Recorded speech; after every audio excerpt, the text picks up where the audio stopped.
My parents called me uneducated trash and kicked me out. Get out, you lowlife, Dad shouted. They had no idea I make $15 million. I just said, all right, and didn't argue. The next day, I moved into my beach house.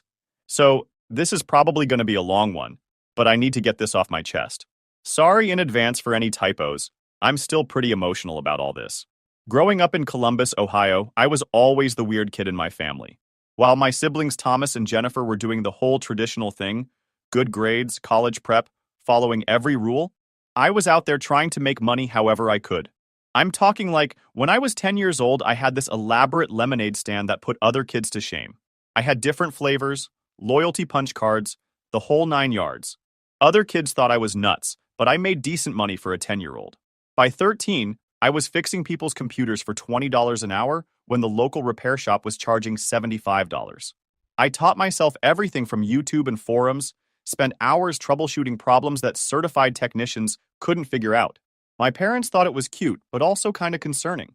Dad would always say stuff like, Amanda needs to focus on her real studies. These little games won't pay the bills when she grows up. My dad, William, was an accountant at the same boring firm for like 30 years. Super traditional guy, thought college was literally the only way to succeed in life. My mom, Patricia, was an elementary school teacher. Pretty quiet, usually just agreed with whatever Dad said. They had this vision of success that was like, good grades, good college, good job, good life. Anything outside that formula was basically failure to them.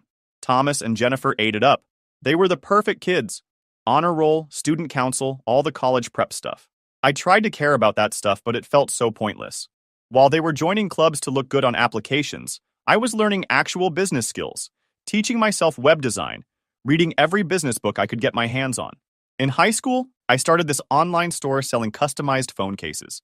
This was before everyone was doing it, so I was pretty early to the game. I designed them myself, found manufacturers, handled customer service, shipping, returns, basically ran a whole operation out of my bedroom. Made almost $2,000 before graduation, which felt like $1 million to me at the time. But my parents couldn't see past the fact that my GPA wasn't perfect. They kept pushing me toward college, saying things like, you can do your little computer hobby on the side, but you need a real education first. It was frustrating as hell, because I was already learning more from running my business than any of my classmates were learning in their AP classes. The worst part was family dinners. Thomas would talk about his internship at some accounting firm. Jennifer would brag about making Dean's List. And when it came to me sharing about my business, Dad would just kind of nod and change the subject. Like my achievements didn't count because they weren't happening in a classroom. Looking back, I think they were scared for me. In their minds, success looked exactly one way, and I was completely off script. But at the time, it just felt like they thought I was stupid or lazy, when really I was working harder than anyone else in the family. To keep the peace, I agreed to try community college. Huge mistake. I lasted exactly 1 semester before I wanted to scream. The business classes were taught by professors who had never actually run a business. They just read from textbooks about theories that didn't match what I was experiencing in the real world. Meanwhile, I was itching to work on my actual business ideas. When I told my parents I was dropping out, World War III broke out in our house. The argument lasted 4 whole days. Dad was furious, like face bright red, yelling about how I was throwing my life away. And no child of mine will be a college dropout working minimum wage jobs forever. Mom cried. A lot. Jennifer and Thomas looked at me like I had completely lost my mind, but I couldn't do it anymore. I felt like I was wasting time sitting in classes when I could be out there actually building something. So at 19, I packed up my stuff and moved out with $2,000 in savings from my various side hustles. Those first few months were brutal, not gonna lie. I found this tiny studio apartment in a neighborhood where you definitely didn't do laundry after dark. Lived on ramen noodles and whatever was on sale at the grocery store. Worked 18-hour days trying to build my e-commerce platform, while my parents kept calling to ask when I was coming to my senses and going back to school. My first 3 business attempts crashed and burned spectacularly. The first was a dropshipping thing that went sideways when suppliers sent out defective products, and customers started demanding refunds I couldn't afford. Lost about $800 on that one. Then I tried social media management for small businesses, but I was so desperate for clients that I underpriced everything and ended up working 20 hours a day for basically nothing. Burned out hard, and lost most of my clients when I couldn't keep up. The third attempt was handmade jewelry. I'm not artistic at all, turns out. Made some decent stuff, but couldn't figure out how to scale beyond selling at local markets. Each failure sucked, but I was learning things they don't teach in business school, like how to deal with difficult suppliers, how to price services properly, how to manage cash flow when you're barely scraping by. My family's reaction to these failures was not supportive. Dad would call and leave voicemails like, "This is exactly what we warned you about. It's not too late to go back to school." Thomas would text me job listings for entry-level positions with "thought you might be interested" messages. They meant well, I think, but it felt like they were just waiting for me to fail so they could say, "I told you so." The turning point came when I met Sophia at this networking event. She was probably 20 years older than me, had built and sold multiple businesses, and for some reason took an interest in helping me out. She became the mentor I desperately needed, someone who actually understood what I was trying to do and didn't think I was crazy for not following the traditional path. "Education comes in many forms, Amanda," she told me over coffee one day. "Some of the most successful people I know learned by doing, not by sitting in classrooms." First time in years, someone had validated my choices instead of questioning them. With Sophia's guidance, I finally got my act together. At 22, I launched Heartland Made, an e-commerce platform connecting small American manufacturers with customers who wanted locally made products. The timing was perfect because there was this huge trend towards supporting small businesses and made in America stuff. I started small, just 27 artisan partners in 3 states. My apartment was basically half office, half living space. Had a futon that doubled as my couch and bed. My desk and printer took up most of the room. Worked from 5 a.m. to 11 p.m. every single day, handling everything myself. Website coding, customer service, accounting, marketing, you name it. The breakthrough came about 8 months in, when this popular lifestyle blogger featured one of our partners. Orders started flooding in and completely overwhelmed our basic systems. I worked 72 hours straight trying to fulfill orders and upgrade our website so it wouldn't crash. Made $10,000 in revenue that weekend. More money than I'd ever seen in my bank account. I was so excited I called my parents to share the news. Dad's response? "That's nice, honey, but it's probably just temporary. You know you can always go back to college when this thing runs its course." His words stung, but they also lit a fire under me. I was going to prove him wrong, not with arguments, but with results. The next 5 years were insane. Heartland Made grew way beyond what I originally imagined. We went from 27 partners to over 400 manufacturers and craftspeople across all 50 states. Every stage of growth brought new challenges that nearly broke me, but also taught me things no college course ever could. When our servers crashed during a major Black Friday promotion, I stayed up 48 hours straight with developers getting everything back online while personally responding to hundreds of angry customer emails. When a bigger competitor tried to poach our best sellers by offering better commission rates, I drove around the country meeting with each partner in person, strengthening relationships and improving our terms. The most difficult period was year 2 when we were growing too fast for our cash flow, had inventory needs that were outpacing revenue, and I went 4 months without paying myself a salary. Moved to an even smaller apartment, ate nothing but rice and beans, negotiated payment terms with suppliers while trying not to let them know how close we were to going under. But we made it through, and those lean months taught me financial discipline that served me well as the company expanded. By year 3, we hit $1 million in annual revenue. I celebrated alone in my office with a single glass of champagne after everyone went home, thinking about how far I'd come from that first failed dropshipping business. Here's the thing though, I kept my success pretty quiet with my family. They knew I had some kind of website business that was doing okay, but I downplayed everything. Part of me was scared they'd find some way to minimize it, and part of me was still seeking their approval in this weird way. So when my family needed help, I started helping them anonymously. When Mom got diagnosed with breast cancer in year 4, and they were looking at $75,000 in medical bills, not covered by insurance, I paid it all directly to the hospital and specialists. Dad mentioned some insurance settlement that had saved them from debt, never knowing where the money really came from.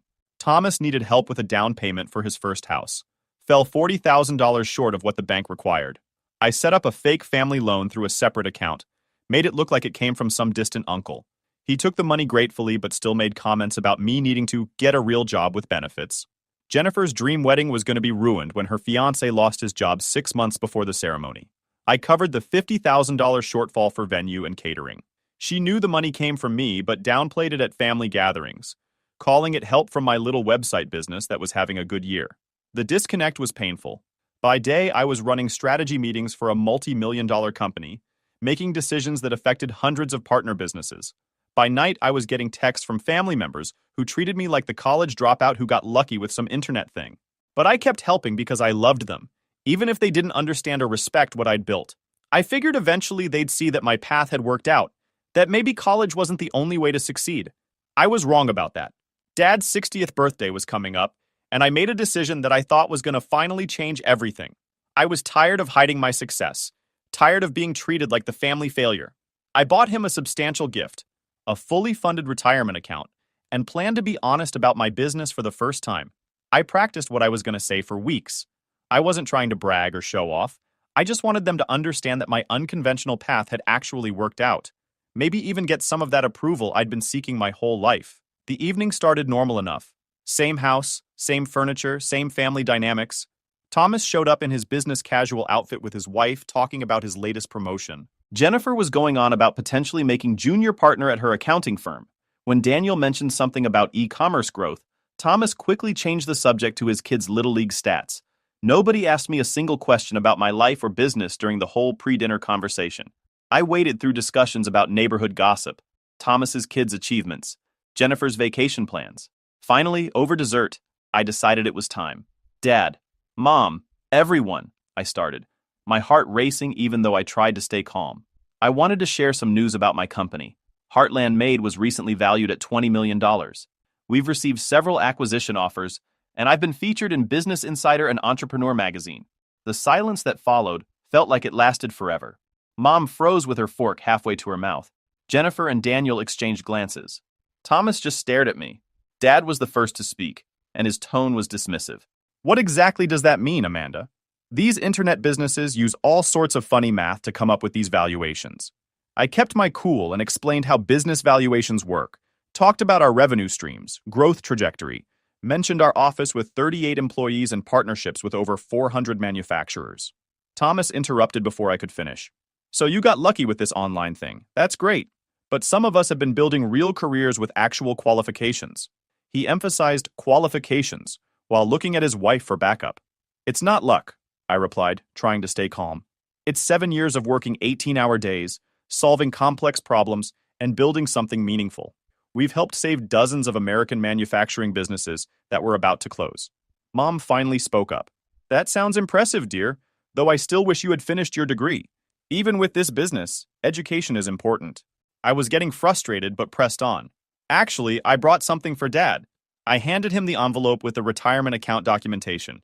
I wanted to make sure you both have a comfortable retirement. Instead of gratitude, Dad's face got angry as he realized what he was looking at. What is this supposed to be? Some kind of charity? We didn't raise you to throw money around like you're better than everyone. That's not my intention at all, I explained. I just wanted to help. The same way I helped with Mom's medical bills, Thomas's house down payment, and Jennifer's wedding. That's when everything exploded. All three of them snapped at once. My secret financial help was suddenly exposed. Dad sputtered, "That was all you?" Jennifer looked mortified. Thomas's expression turned ugly. Mom just looked confused. "You've been secretly paying for things behind our backs?" Dad's voice kept getting louder. "Playing the big shot with your internet money?" "I was just trying to help," I replied, my voice getting smaller despite myself. "I never wanted recognition." "Help?" Thomas jumped in. "By making us feel like charity cases? Some of us work honest jobs with actual degrees, not getting rich quick with online schemes." "It's not a scheme," I insisted. "I built a legitimate business that helps American manufacturers reach customers. We employ dozens of people with good salaries and benefits." Dad stood up, his napkin falling to the floor. "You drop out of college against our advice, disappear into your little internet world, and now you come back throwing money around like you have all the answers." "That's not what I'm doing," I protested, fighting to keep my voice steady. "You think your money makes you successful?" He continued, his voice getting even louder. "You are still just uneducated trash who got lucky. Anyone can get lucky." The room went dead silent. Mom gasped softly but said nothing in my defense. Thomas looked down at his plate with what looked like a slight smile. Jennifer seemed torn between embarrassment and agreement. "William?" Mom finally whispered, but it was too late and too quiet to matter. "No," Dad continued, fully enraged now. "I've worked my entire life the right way. Got an education, built a respectable career, raised a family. I will not be shown up in my own home by my dropout daughter." I stood up slowly, gathering my purse. I should go.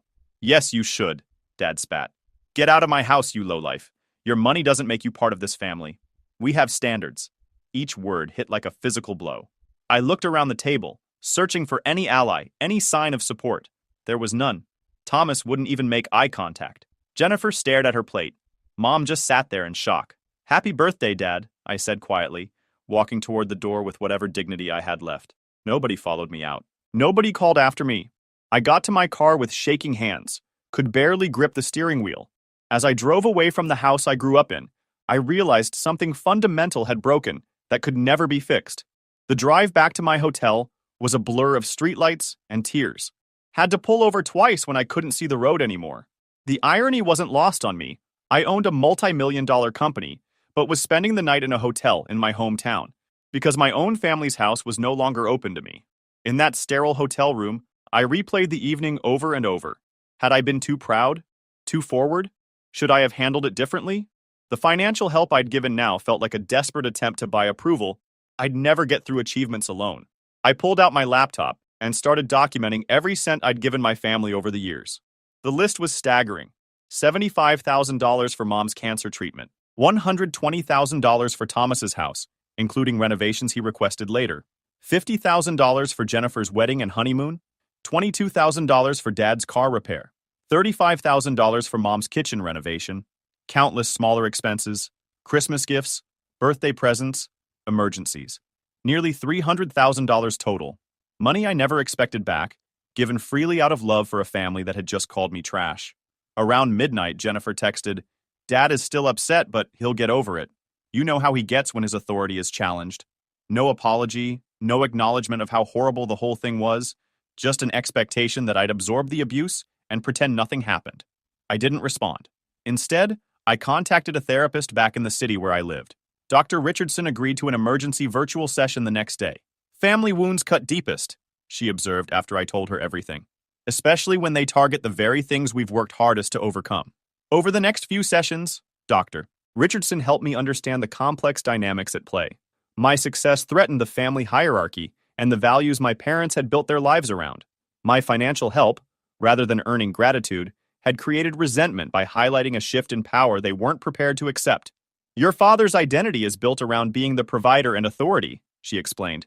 "Your success challenges both roles." I started journaling, documenting not just that horrible night, but patterns throughout my childhood. Subtle ways my entrepreneurial spirit had been discouraged, times when academic achievements were celebrated while business successes were minimized. The constant reminder that without a degree, I'd never truly succeed. This process revealed how deeply I'd internalized these messages. Despite outward success, part of me still felt like the family failure, the dropout who had something to prove. This explained my reluctance to openly discuss my achievements and my continuous financial support without recognition. A week after the disaster dinner, Jennifer called. I let it go to voicemail. "Amanda, please call back. Dad feels bad about what happened. We all do.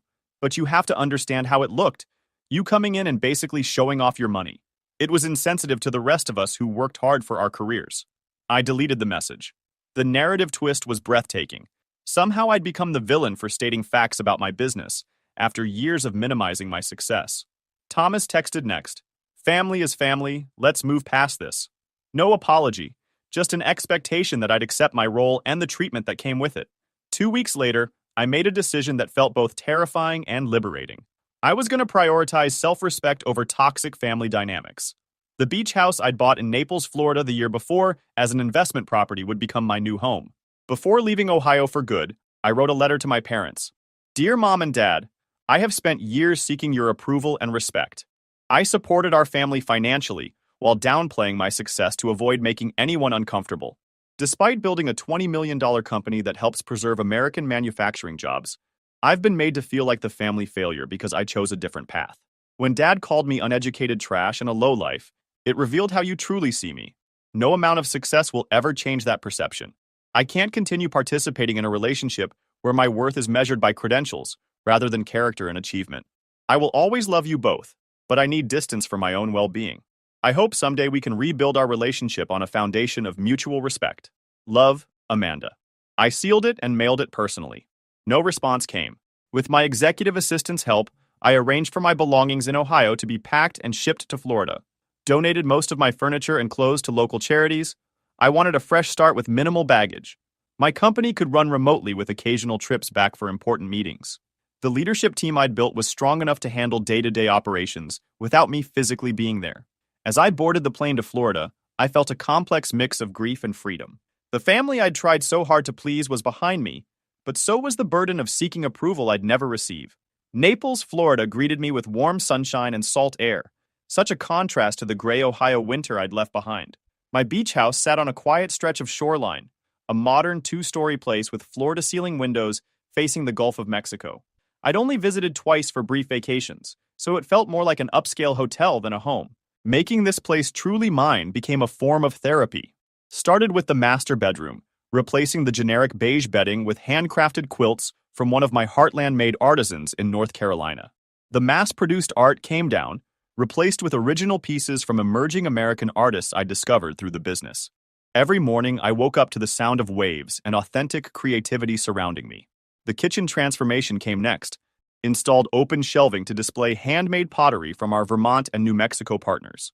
The industrial appliances stayed, but colorful textiles and locally crafted wooden serving boards warmed the space. Establishing routines became essential. Each morning started with a sunrise walk along the beach, bare feet in cool sand, collecting shells and watching dolphins. Found a local coffee shop run by a Cuban-American family where I became a regular. They greeted me by name, not by my order number. Running the business remotely was easier than I expected. Video conferences replaced in-person meetings, and our systems functioned smoothly. Without the daily commute and office distractions, I was actually more productive and made clearer decisions from my peaceful new headquarters. My executive team visited after the first month for 3 days of strategic planning on my oceanfront deck. Several commented on positive changes they noticed in my leadership style. "You seem more centered," Marcus, my operations director, observed. "More confident in your decisions." He was right. Without the constant undercurrent of seeking family approval, my business instincts flowed more naturally. I trusted my judgment without the shadow of Dad's criticism hanging over every choice. Community involvement became another anchor. Joined the local chamber of commerce and a business women's networking group. Unlike back home where I'd downplayed my success, here I was open about my company and achievements. The respect came naturally without baggage of who I'd been before. I befriended Eliza, who owned a local art gallery, and she introduced me to her circle of accomplished women in their 30s and 40s. They valued each other for present achievements rather than past credentials. Our weekly dinner gatherings became highlights, filled with laughter and conversations that never included questions about my education or suggestions that I'd gotten lucky. 3 weeks into my Florida life, Thomas showed up unannounced at my door on a Saturday afternoon. "Nice place," he said, whistling as he surveyed the ocean view from my living room. "Really nice." His appearance was jarring in my new sanctuary. He looked out of place in his button-down shirt and pressed khakis among my casual coastal decor. "What brings you to Florida, Thomas?" I asked, not offering a drink or seat. "Family," he replied with that confident smile he'd used to charm our parents since childhood. "And I could use some advice about an investment opportunity, possibly a loan to get in on the ground floor." Without our parents as an audience, his pretense dropped quickly. This was a financial visit, nothing more. "I'm not making loans to family members anymore," I said firmly. "That chapter is closed." His expression hardened. "So that's how it is? You move to your beach mansion and forget where you came from. Dad was right about you." "Dad called me uneducated trash and kicked me out of his house," I reminded him. "Is that what you came here to reinforce?" Thomas backpedaled quickly. "He didn't mean it like that. You know how he gets. Family fights happen. That wasn't a fight. It was a revelation," I replied. "Now, if you'll excuse me, I have plans this afternoon." After showing him out, I sat on my deck watching waves, surprisingly unshaken by the encounter. The boundaries I was establishing felt right, even if they were painful to implement. That evening, I made a significant decision, contacted my lawyer, and established an anonymous scholarship fund at the community college I'd briefly attended. The Amanda Wilson Entrepreneurship Scholarship would provide full tuition and mentorship to 5 students annually who demonstrated entrepreneurial potential but lacked traditional academic advantages. Make sure the selection criteria focus on demonstrated initiative and creative problem solving, not grades, I instructed. And find mentors who've built actual businesses, not just taught business classes. Weeks turned into months, and the pain of family rejection transformed from an acute wound to more like an old injury that occasionally ached. I was building something new, not just a home, but an authentic life aligned with my values rather than someone else's expectations. Then, something unexpected happened that brought everything full circle. The Naples Business Journal wasn't a publication I normally read, but Eliza texted me early one morning insisting I pick up a copy. Page 3. You're gonna want to see this. There I was, photographed on my deck with the Gulf of Mexico behind me, under the headline, E-commerce innovator brings multi-million-dollar business to Naples. The journalist had done her research, detailing Heartland Made's growth from startup to $20 million valuation, our impact on American manufacturing, and my recent entrepreneurship scholarship foundation.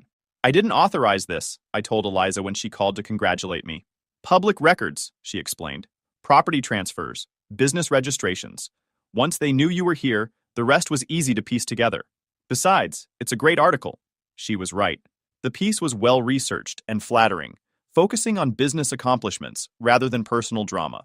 I thought little more about it until the following week when my phone started lighting up with social media notifications.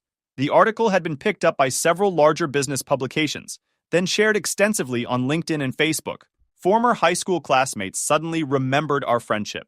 Teachers claimed they'd always seen my potential.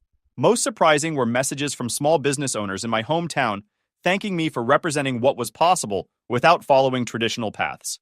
You inspired me to finally launch my business, wrote one former classmate. If you could build something so substantial without a fancy degree, maybe my idea has merit too. The local newspaper back home even ran a condensed version with an additional angle. Local entrepreneur makes national impact. The irony wasn't lost on me. The same community that had subtly reinforced my parents' disappointment now celebrated me as a hometown success story.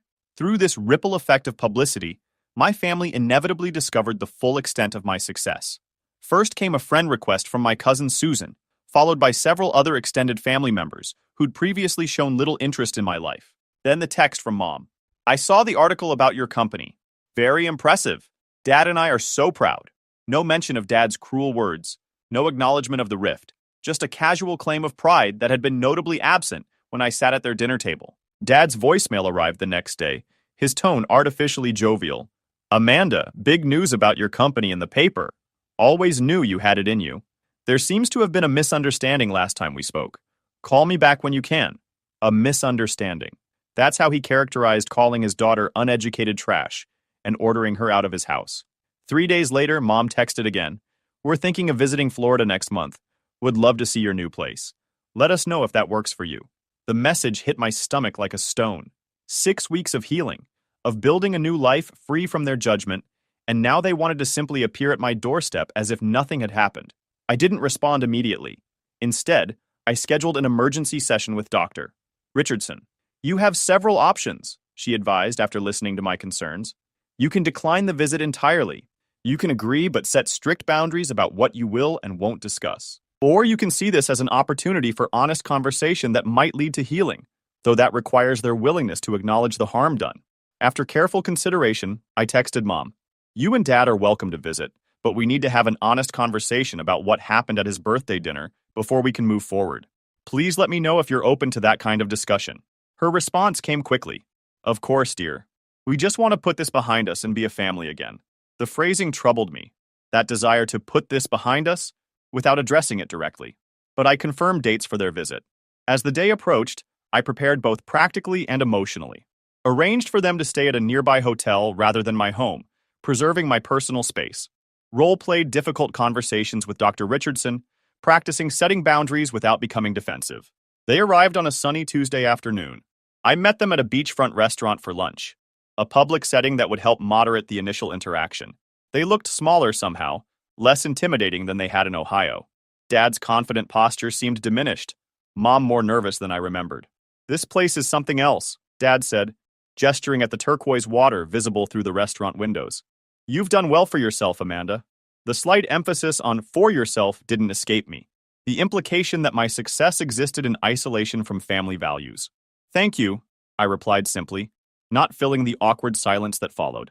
Mom jumped in with small talk about their flight, the weather, how different Florida was from Ohio. I responded politely but didn't help carry the conversation. Finally, after our food arrived, Dad cleared his throat. About what happened at my birthday dinner. You called me uneducated trash and a lowlife, I stated calmly. You told me to get out of your house and that my money didn't make me part of the family. His face flushed. I was surprised by the news about your business. It caught me off guard. I may have overreacted. Not an apology, an excuse. I need to understand, I continued, maintaining eye contact. Was that reaction about me sharing my success, or about learning I'd been helping the family financially? Both, Mom interjected.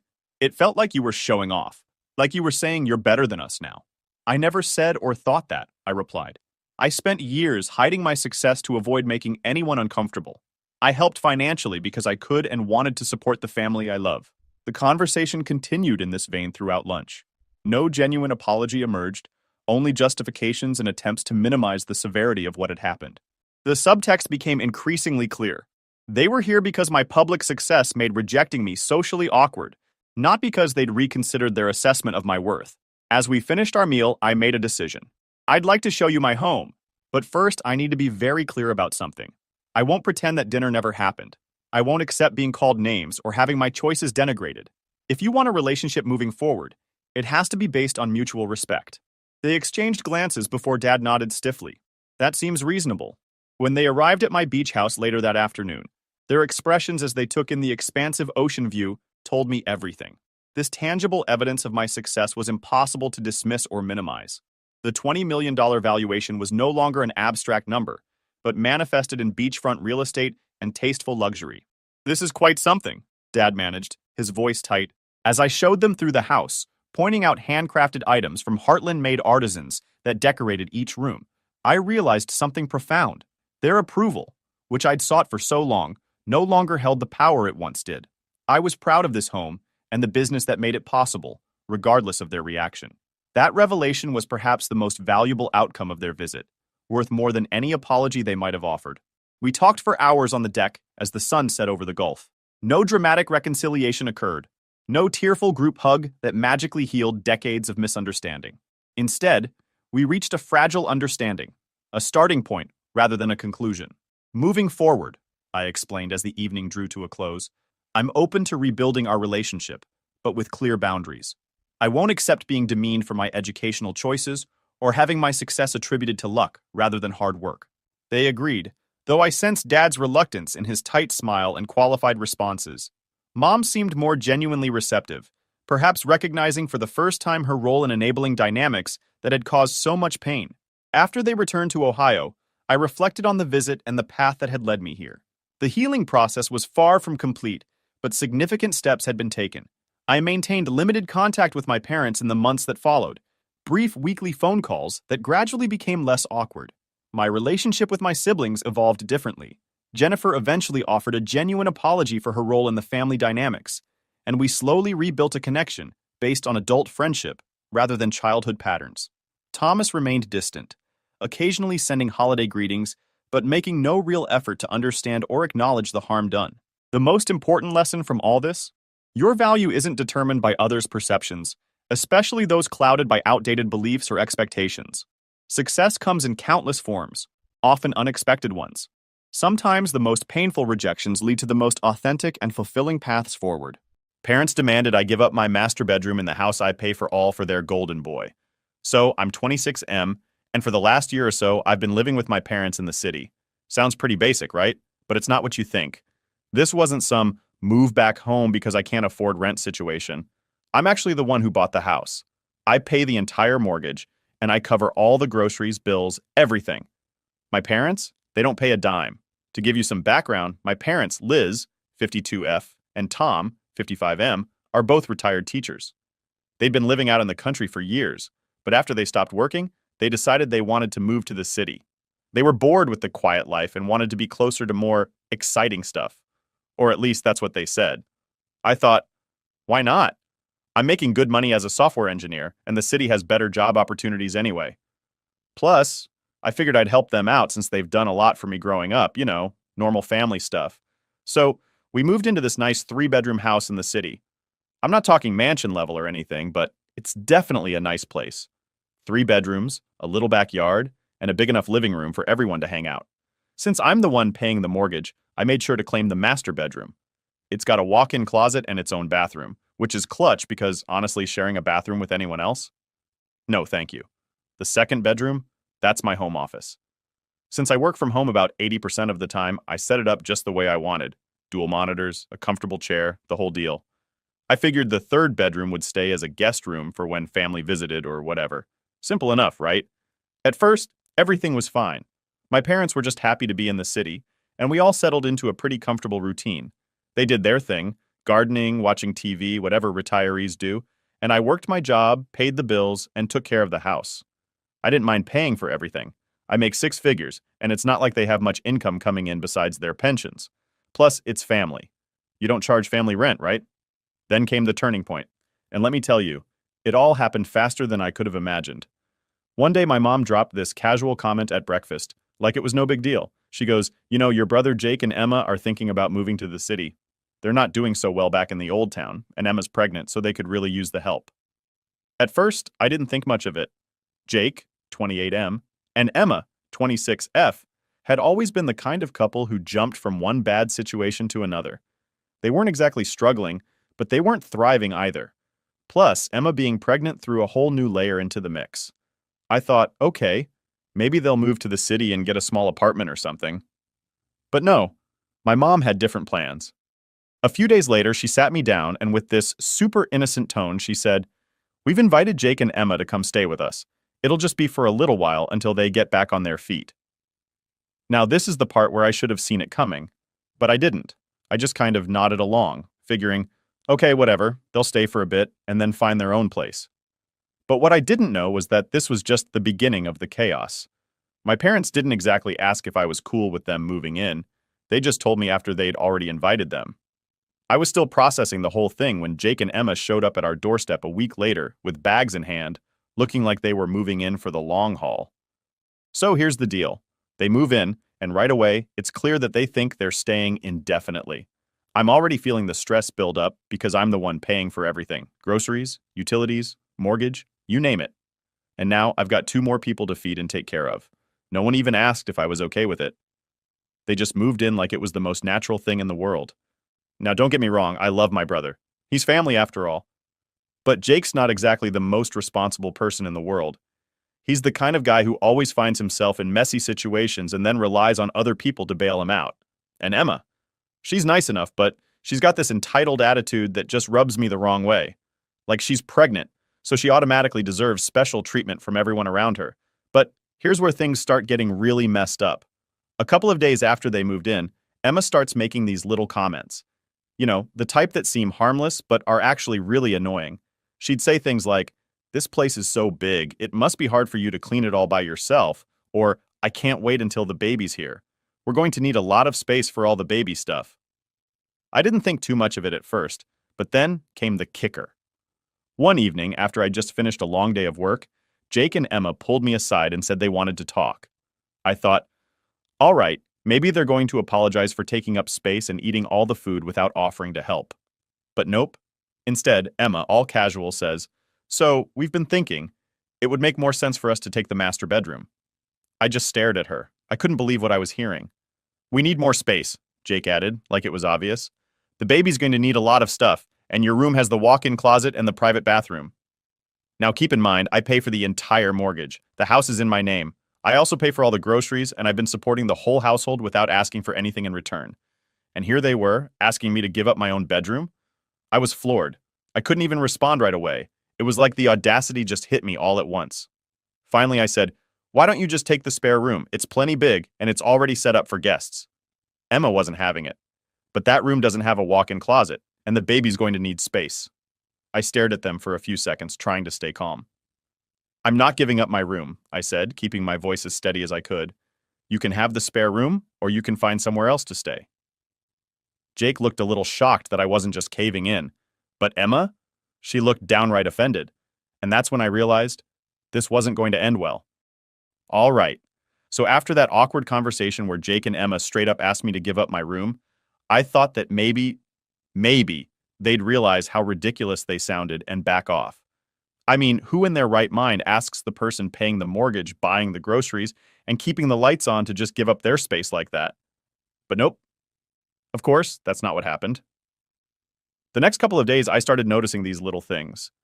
For one, Jake and Emma were suddenly really comfortable, like too comfortable.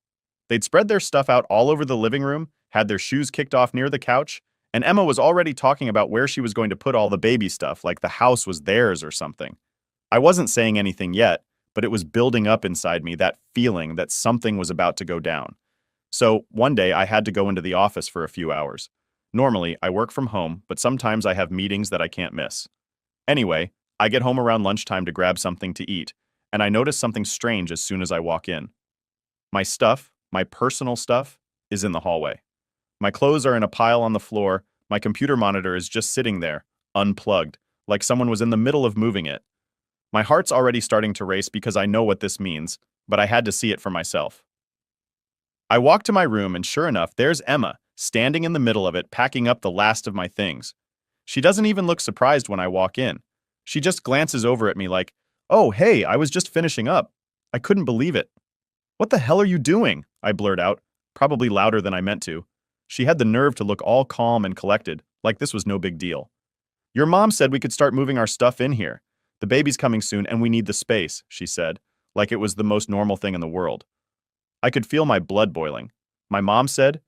My mom, who doesn't pay a single cent toward the mortgage, thought it was okay to just hand over my room to Jake and Emma, without even talking to me? I wasn't about to let this slide. "No," I said, stepping into the room. "You're not moving into my room. I already told you guys to take the guest room." Emma didn't like that. She crossed her arms and gave me this look, like I was the one being unreasonable. "The guest room is too small for the baby, and there's no closet. We need more space." I wasn't having it. "I don't care. You're not taking my room. I'm the one paying the mortgage. I'm the one who's been paying for everything in this house, and you and Jake aren't even contributing anything. If you need more space, you're welcome to find your own place." At this point, I was really angry, and I could tell Emma was getting upset too, but I didn't care. She didn't back down, though. "Your mom said it was fine," she repeated, like that was the final word.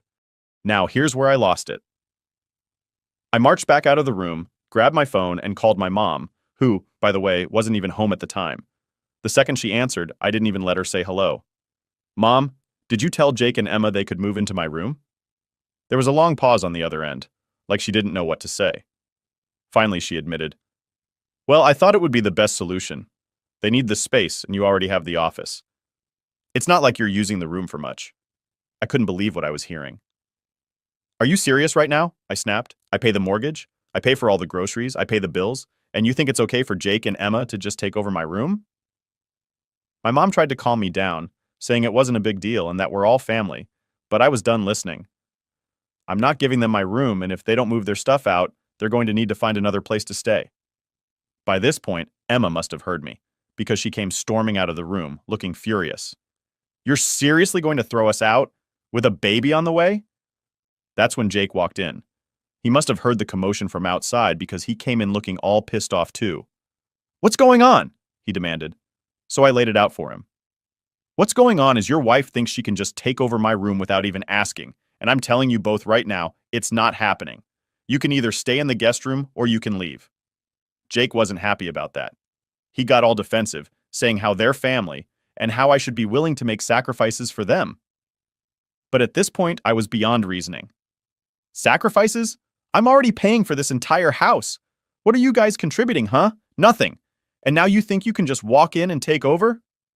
The yelling got pretty loud at that point, and I think it was clear that neither side was backing down. My mom tried calling me back, but I ignored her. I was too pissed off to deal with her excuses. Jake kept going on and on about how I wasn't being fair, how they had a baby on the way, and how families should stick together in tough times. But I'd had enough. I turned to both of them and said, "You've got until the end of the day to move your stuff out of my room. If you don't, I'll move it out for you." Emma stormed off, slamming the door behind her, and Jake just stood there glaring at me like I was the bad guy. But I didn't care. I wasn't about to let them walk all over me in my own house, especially when I was the one paying for everything. For the rest of the day, I stayed in my office trying to cool down. I didn't want to deal with either of them, and I knew if I went back out there, it would just turn into another argument. But deep down, I knew this was just the beginning. They weren't going to take this lying down, and I had a feeling my mom would get involved again. But I wasn't about to back down either. Not this time. After that blow-up with Jake and Emma, I thought maybe, just maybe, they'd finally back off. I mean, I was crystal clear. My room wasn't up for grabs, and they either stay in the guest room or find somewhere else to live. Seemed pretty simple to me.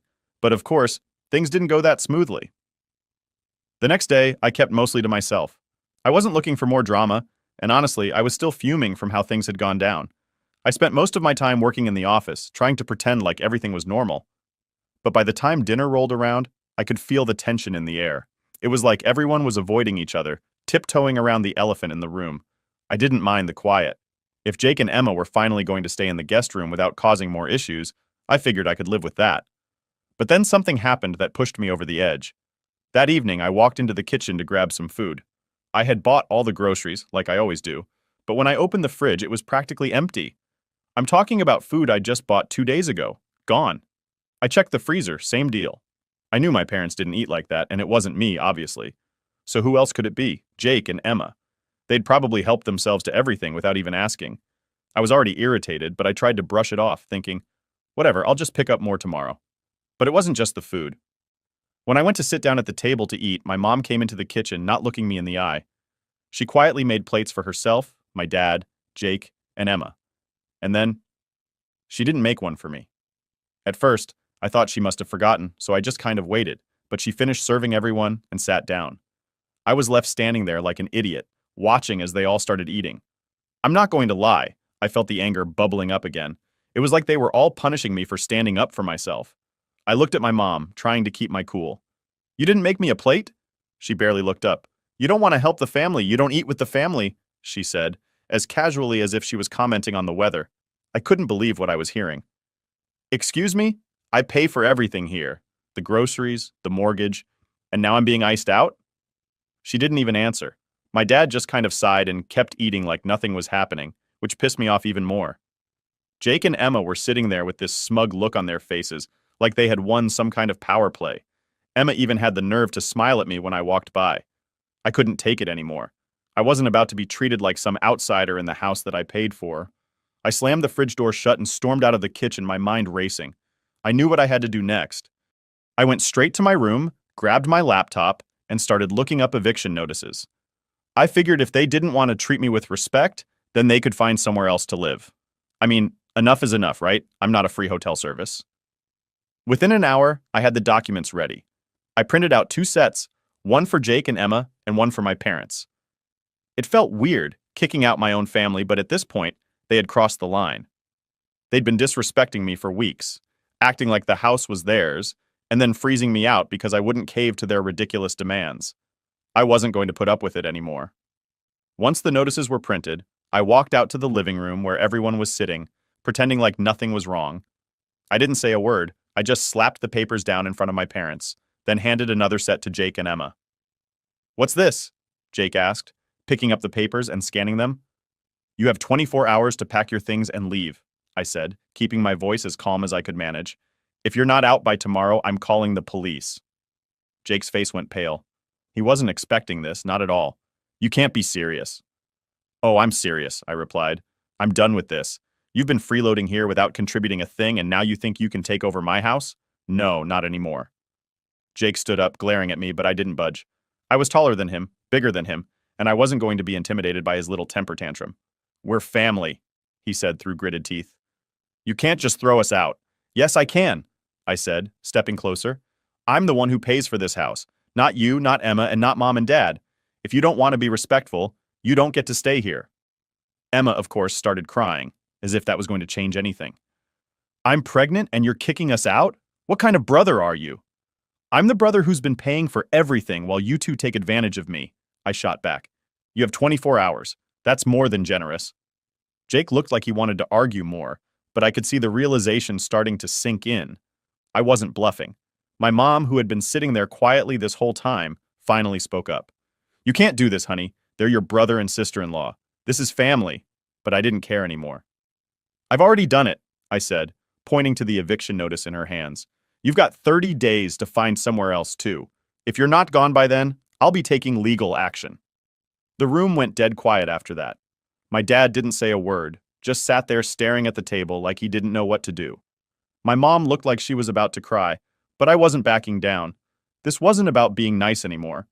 This was about standing up for myself and not letting them walk all over me. After a few long minutes, I walked back to my room, leaving them to process everything. I locked my door, sat down at my desk, and took a deep breath. I'd just done something I never thought I'd have to do, kick out my own family. But you know what? It felt good. It felt right. I wasn't going to be taken advantage of anymore. The house was dead quiet for the rest of the night. No one came to my door. No one tried to argue with me. I think they all realized that I wasn't messing around anymore.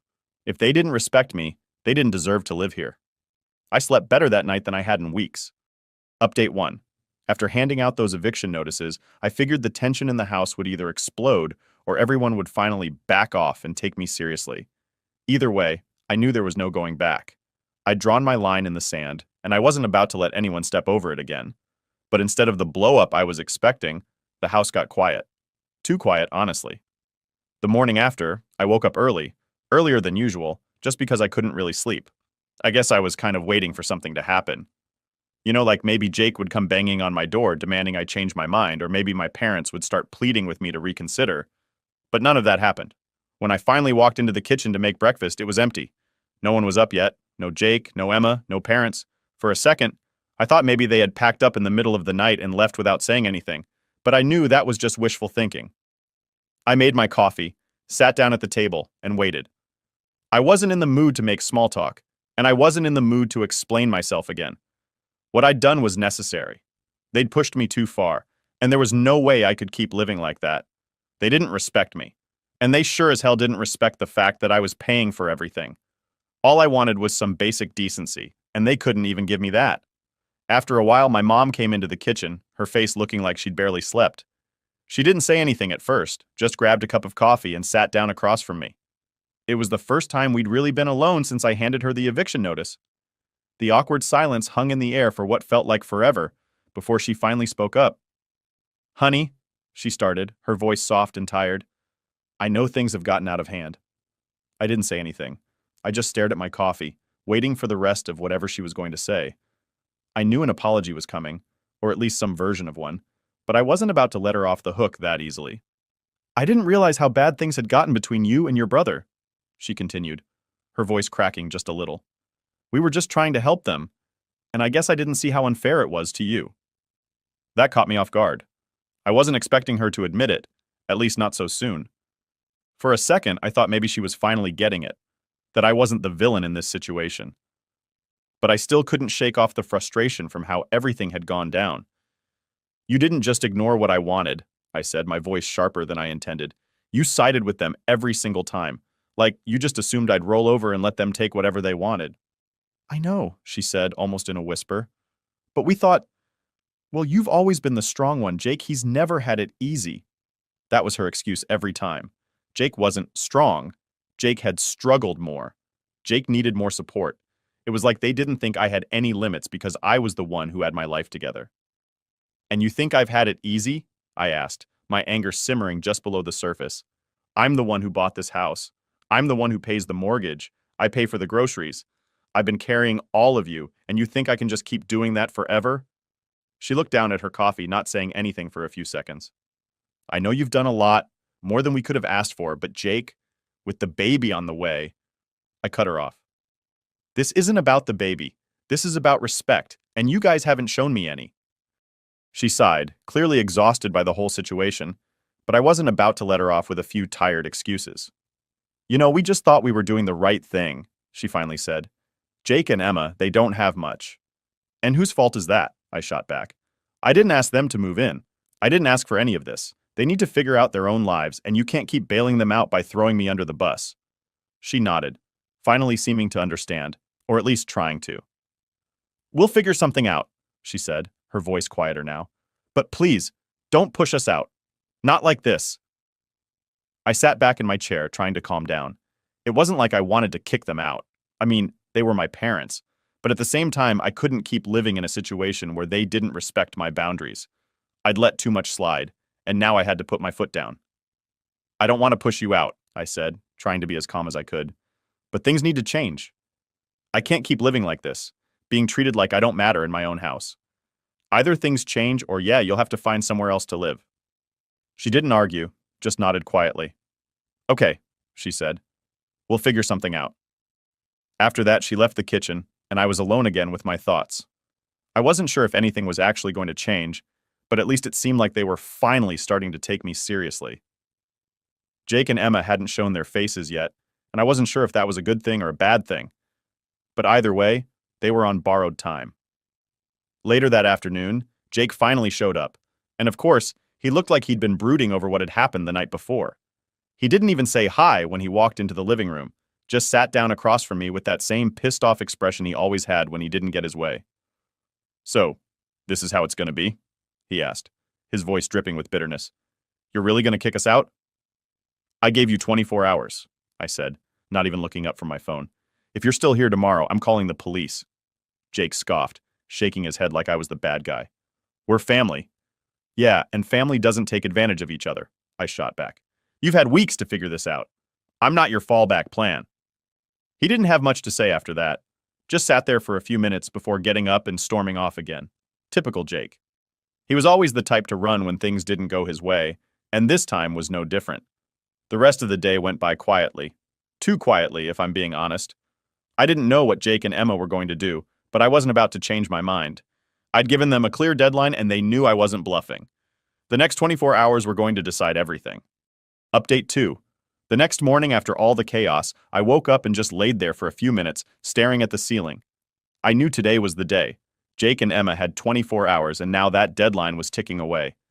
It was weird though. I wasn't even mad anymore. I'd already accepted what had to happen, and at this point, it was more about following through. When I got up and headed into the kitchen, I noticed right away that the house felt different. Not tense exactly, but just quiet, like the calm before something big happens. No one was in the kitchen, so I figured I'd make myself some breakfast. The fridge was still kind of empty from the last raid Jake and Emma had on the groceries, but I made do with what was left. As I sat there eating, I started thinking about how this whole situation had spiraled out of control so fast. I mean, it wasn't that long ago that things were fine. My parents and I were getting along, I was working, paying the mortgage, covering the groceries, and life was just kind of moving along like normal. Then Jake and Emma show up, and everything went off the rails. It's crazy how fast things can change when people start feeling entitled to stuff they didn't earn. A couple hours later, I heard someone coming down the hallway. It was my dad. He walked in quietly, grabbed a cup of coffee, and sat down at the table across from me. He didn't say anything at first, just took a sip and looked out the window. Finally, he spoke. "Jake and Emma are leaving today." I didn't respond right away. I wasn't sure if he was telling me because they had decided to leave on their own or if he was just reminding me of the deadline. Either way, I nodded and kept eating. "They don't have anywhere to go," he continued, his voice low. "They're going to stay at a motel for a while until they figure things out." I stopped mid-bite and looked at him. Part of me felt bad, but the bigger part of me knew this was what had to happen. I'd been too nice for too long, and if I didn't put my foot down now, they'd just keep taking advantage. "I gave them time," I said, keeping my voice steady. "I didn't want it to come to this, but they left me no choice." He didn't argue, didn't try to guilt-trip me, which was surprising. He just nodded and kept drinking his coffee. I think he finally understood that I wasn't going to back down this time. After everything that had happened, there was no going back to how things were. Around noon, Jake and Emma started packing their things. I stayed in my room for most of it, not wanting to get into another argument or hear any more passive-aggressive comments. But after a while, I could hear Jake's voice getting louder from down the hall, so I knew it was only a matter of time before something went down. Sure enough, not long after, Jake knocked on my door. I opened it, and he stood there with that same pissed-off look he'd had since I gave him the eviction notice. "You're really gonna let this happen?" he asked, his voice sharp. "You're just gonna kick us out like this?" I leaned against the doorframe, crossing my arms. "I gave you 24 hours. I told you what needed to happen." He shook his head, his jaw clenched. "We're family, man. You don't do this to family." I took a deep breath, trying to keep calm. "Family doesn't take advantage of each other. I'm not just kicking you out for no reason. You've been freeloading here for weeks without contributing anything. I've been paying the mortgage, the groceries, everything. And instead of being grateful, you tried to take my room and push me out of my own house. I'm not going to let that happen." Jake didn't say anything for a few seconds. I could tell he was mad, but there was nothing left for him to argue. He knew I was right, even if he didn't want to admit it. "So that's it, huh?" he finally muttered. You're just throwing us out. I'm giving you the same option I gave you yesterday, I replied. You can find a way to live somewhere else, or you can stay in the guest room and actually respect me and my space. But if you can't do that, then yeah, you're leaving. Jake glared at me, then turned and walked away without another word. I closed the door and let out a long breath. It was exhausting, but I knew it had to be done. By mid-afternoon, Jake and Emma were gone. I didn't see them leave, and honestly, I didn't want to. I wasn't looking for some emotional goodbye or anything like that. They packed up their stuff, loaded it into their car, and drove off without saying a word to me. The house felt different after they left, quieter, less tense. My parents didn't say much to me that day. I think they were still processing everything that had happened. My mom looked upset, but she didn't say anything about it. Maybe she realized, finally, that I wasn't the one who had caused all this. Jake and Emma had pushed me too far, and this was the result. That evening, my mom knocked on my door. She came in, sat down on the edge of my bed, and just stared at the floor for a while. I could tell she was trying to find the right words. "They're gone," she said softly. I nodded, not saying anything. "I never thought it would get to this point," she admitted. "I didn't realize how much pressure we were putting on you." I looked at her, feeling some of the frustration lift a little. "It's not that I didn't want to help," I explained. "But you guys treated me like I didn't matter, like my needs and my space weren't important." She sighed and nodded. "You're right. We should have seen it sooner." We sat in silence for a few minutes. I could tell she was upset, but at least now she was starting to understand where I was coming from. "I don't want you and Dad to leave," I said, breaking the silence. "But if things don't change, I can't live like this." She nodded again, standing up slowly. "We'll figure it out," she said. "Things will be different, I promise." As she left the room, I felt a strange mix of relief and exhaustion. The situation with Jake and Emma was over, but there was still work to be done with my parents. I knew it wasn't going to be easy, but at least now it felt like they were willing to listen. For the first time in weeks, I felt like I could finally breathe again. The house was quiet, and the tension that had been hanging in the air was gone. It wasn't a perfect solution, but at least now I had my space back. And most importantly, I had my respect. At 21, my dad yelled, "Get out! You're no longer our son." So I walked away and never looked back. 11 years later, I found out they'd declared me dead. To cash in, I walked into their family reunion and said, "Miss me?" Everyone froze. All right, Reddit. This is probably going to sound insane, but here's how I found out I was dead. LOL. Grab your popcorn. This one is going to blow your mind. Focus. I'm Daniel, 36 male. I was sitting in my apartment on a Wednesday night, eating leftover Chinese food, when my phone buzzed. Instagram DM. The name catches my eye. Scott O'Brien. This dude I hadn't heard from since high school. The message is short. "Yo, dude, this you? Pretty sure you're supposed to be dead, lol." Then he sends a screenshot. Facebook post from my sister Evelyn. Black and white photo of me at 17. Under it, "Forever in our hearts." Daniel Reed, 1992 to 2013. Gone too soon but never forgotten. My chopsticks hit the floor. The comments made it worse. My aunt, "He's in a better place now." And my mother had replied to 20 of them with, "Thank you for your prayers. It's what he would have wanted."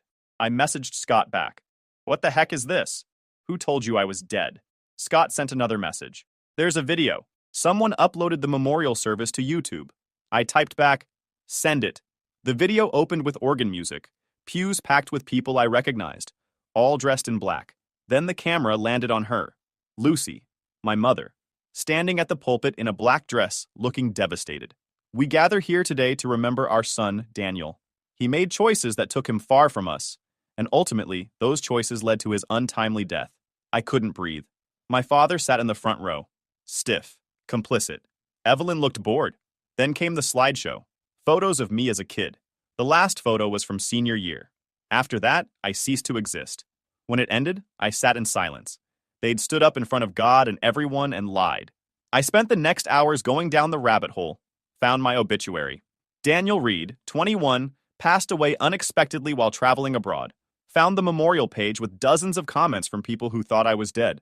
I clicked through to the church's website. Found the memorial service bulletin they'd posted. Full program. Opening hymn. Scripture reading. Eulogy by Lucy Reed. Closing prayer. Collection taken for the Daniel Reed Memorial Fund. They'd monetized my fake death at the actual funeral. I pulled up my credit report. Checked everything. No unusual activity. They hadn't stolen my identity for credit cards or loans. Smart. That would have triggered alerts. This was cleaner. Just erase me legally and take what was already mine. I searched for the death certificate filing, found the county records database, entered my name. There it was. Certificate 2013-04782, filed March 18, 2013. Cause of death? Motor vehicle accident in Kansas City, Missouri. Informant: Lucy Reed. Some funeral home in Kansas City I'd never heard of. Attending physician: Dr. Robert, medical examiner. I'd never been to Kansas City in my life.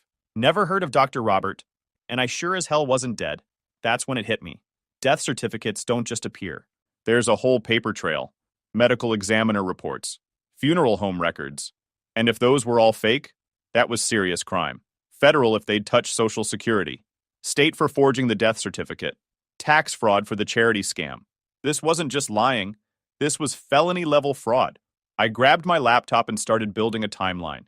Then I realized something didn't make sense. I reread the certificate, filed March 2013, but they kicked me out in August 2013. I pulled up the Facebook post again. The memorial service photos were dated June 2013, 3 months after the certificate was filed, 2 months before they kicked me out. My mother had filed my death certificate while I was still living in their house, while I was eating at their table, while I was working at my dad's firm, while I was very much alive and breathing. She'd planned this, the whole thing. File the paperwork early through some scam funeral home or corrupt funeral director willing to look the other way for cash. Wait a few months for the certificate to process through the system. Then manufacture a reason to kick me out. Make it look like I left angry and cut contact. Then hold the funeral. Collect the sympathy. And eventually, collect the money. That cold, calculated, psychotic witch. Now, I know you're barely understanding a thing, so let me take you back to that day. It was August 2013. I'd just turned 21, working at my dad's commercial real estate firm. He'd been grooming me to take over since I was 12. Raymond Reed and Son, future dynasty, all that nonsense. But I didn't want it. I wanted to write, maybe teach. Anything but schmoozing with developers. One night in late August, I came home around midnight. The whole family was waiting. Intervention style. Mom, Dad, Evelyn, and Tom, my dad's business partner. My mother spoke first. We need to talk about your choices. About Brooke, my girlfriend, the reason for this ambush. Brooke wasn't in their plan. Her dad was a mechanic. Her mom worked at the grocery store. She was nobody to them. I know you think you love her, my mother continued, but she's not right for this family. She's holding you back. From what? From becoming another jerk like Dad? My father's face went red. Watch your mouth. Or what? You'll disown me? I laughed. Oh, wait, Tom spoke up. Your father is planning to retire in 5 years. He can't do that if you're distracted by some girl who doesn't understand this world. Some girl? Her name's Brooke, and she understands the world better than any of you. She worked her way through college, didn't have daddy's money to coast on. Evelyn chimed in. She's a gold digger, Danny. Wake up. Gold digger? She doesn't even know how much money we have. I've never told her. Because unlike you, sister, I don't define myself by dad's bank account. That's enough, my dad's voice boomed. You have a choice. The business, your family, your future. Or her. I looked at all of them. My mother with her fake concern. My father with his ultimatum.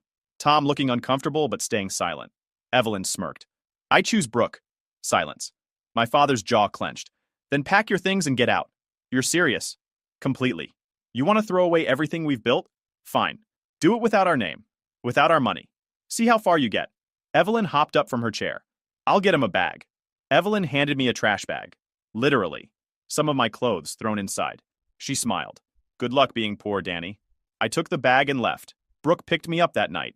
We made it a year before my bitterness destroyed us. After that, I moved around. Seattle, Sacramento, Portland. Worked rough jobs. Built a life from nothing. Never contacted them. Never looked back. Except they'd been busy. Erasing me and cashing in. The next morning, I called in sick. I needed answers. Proof. I started digging.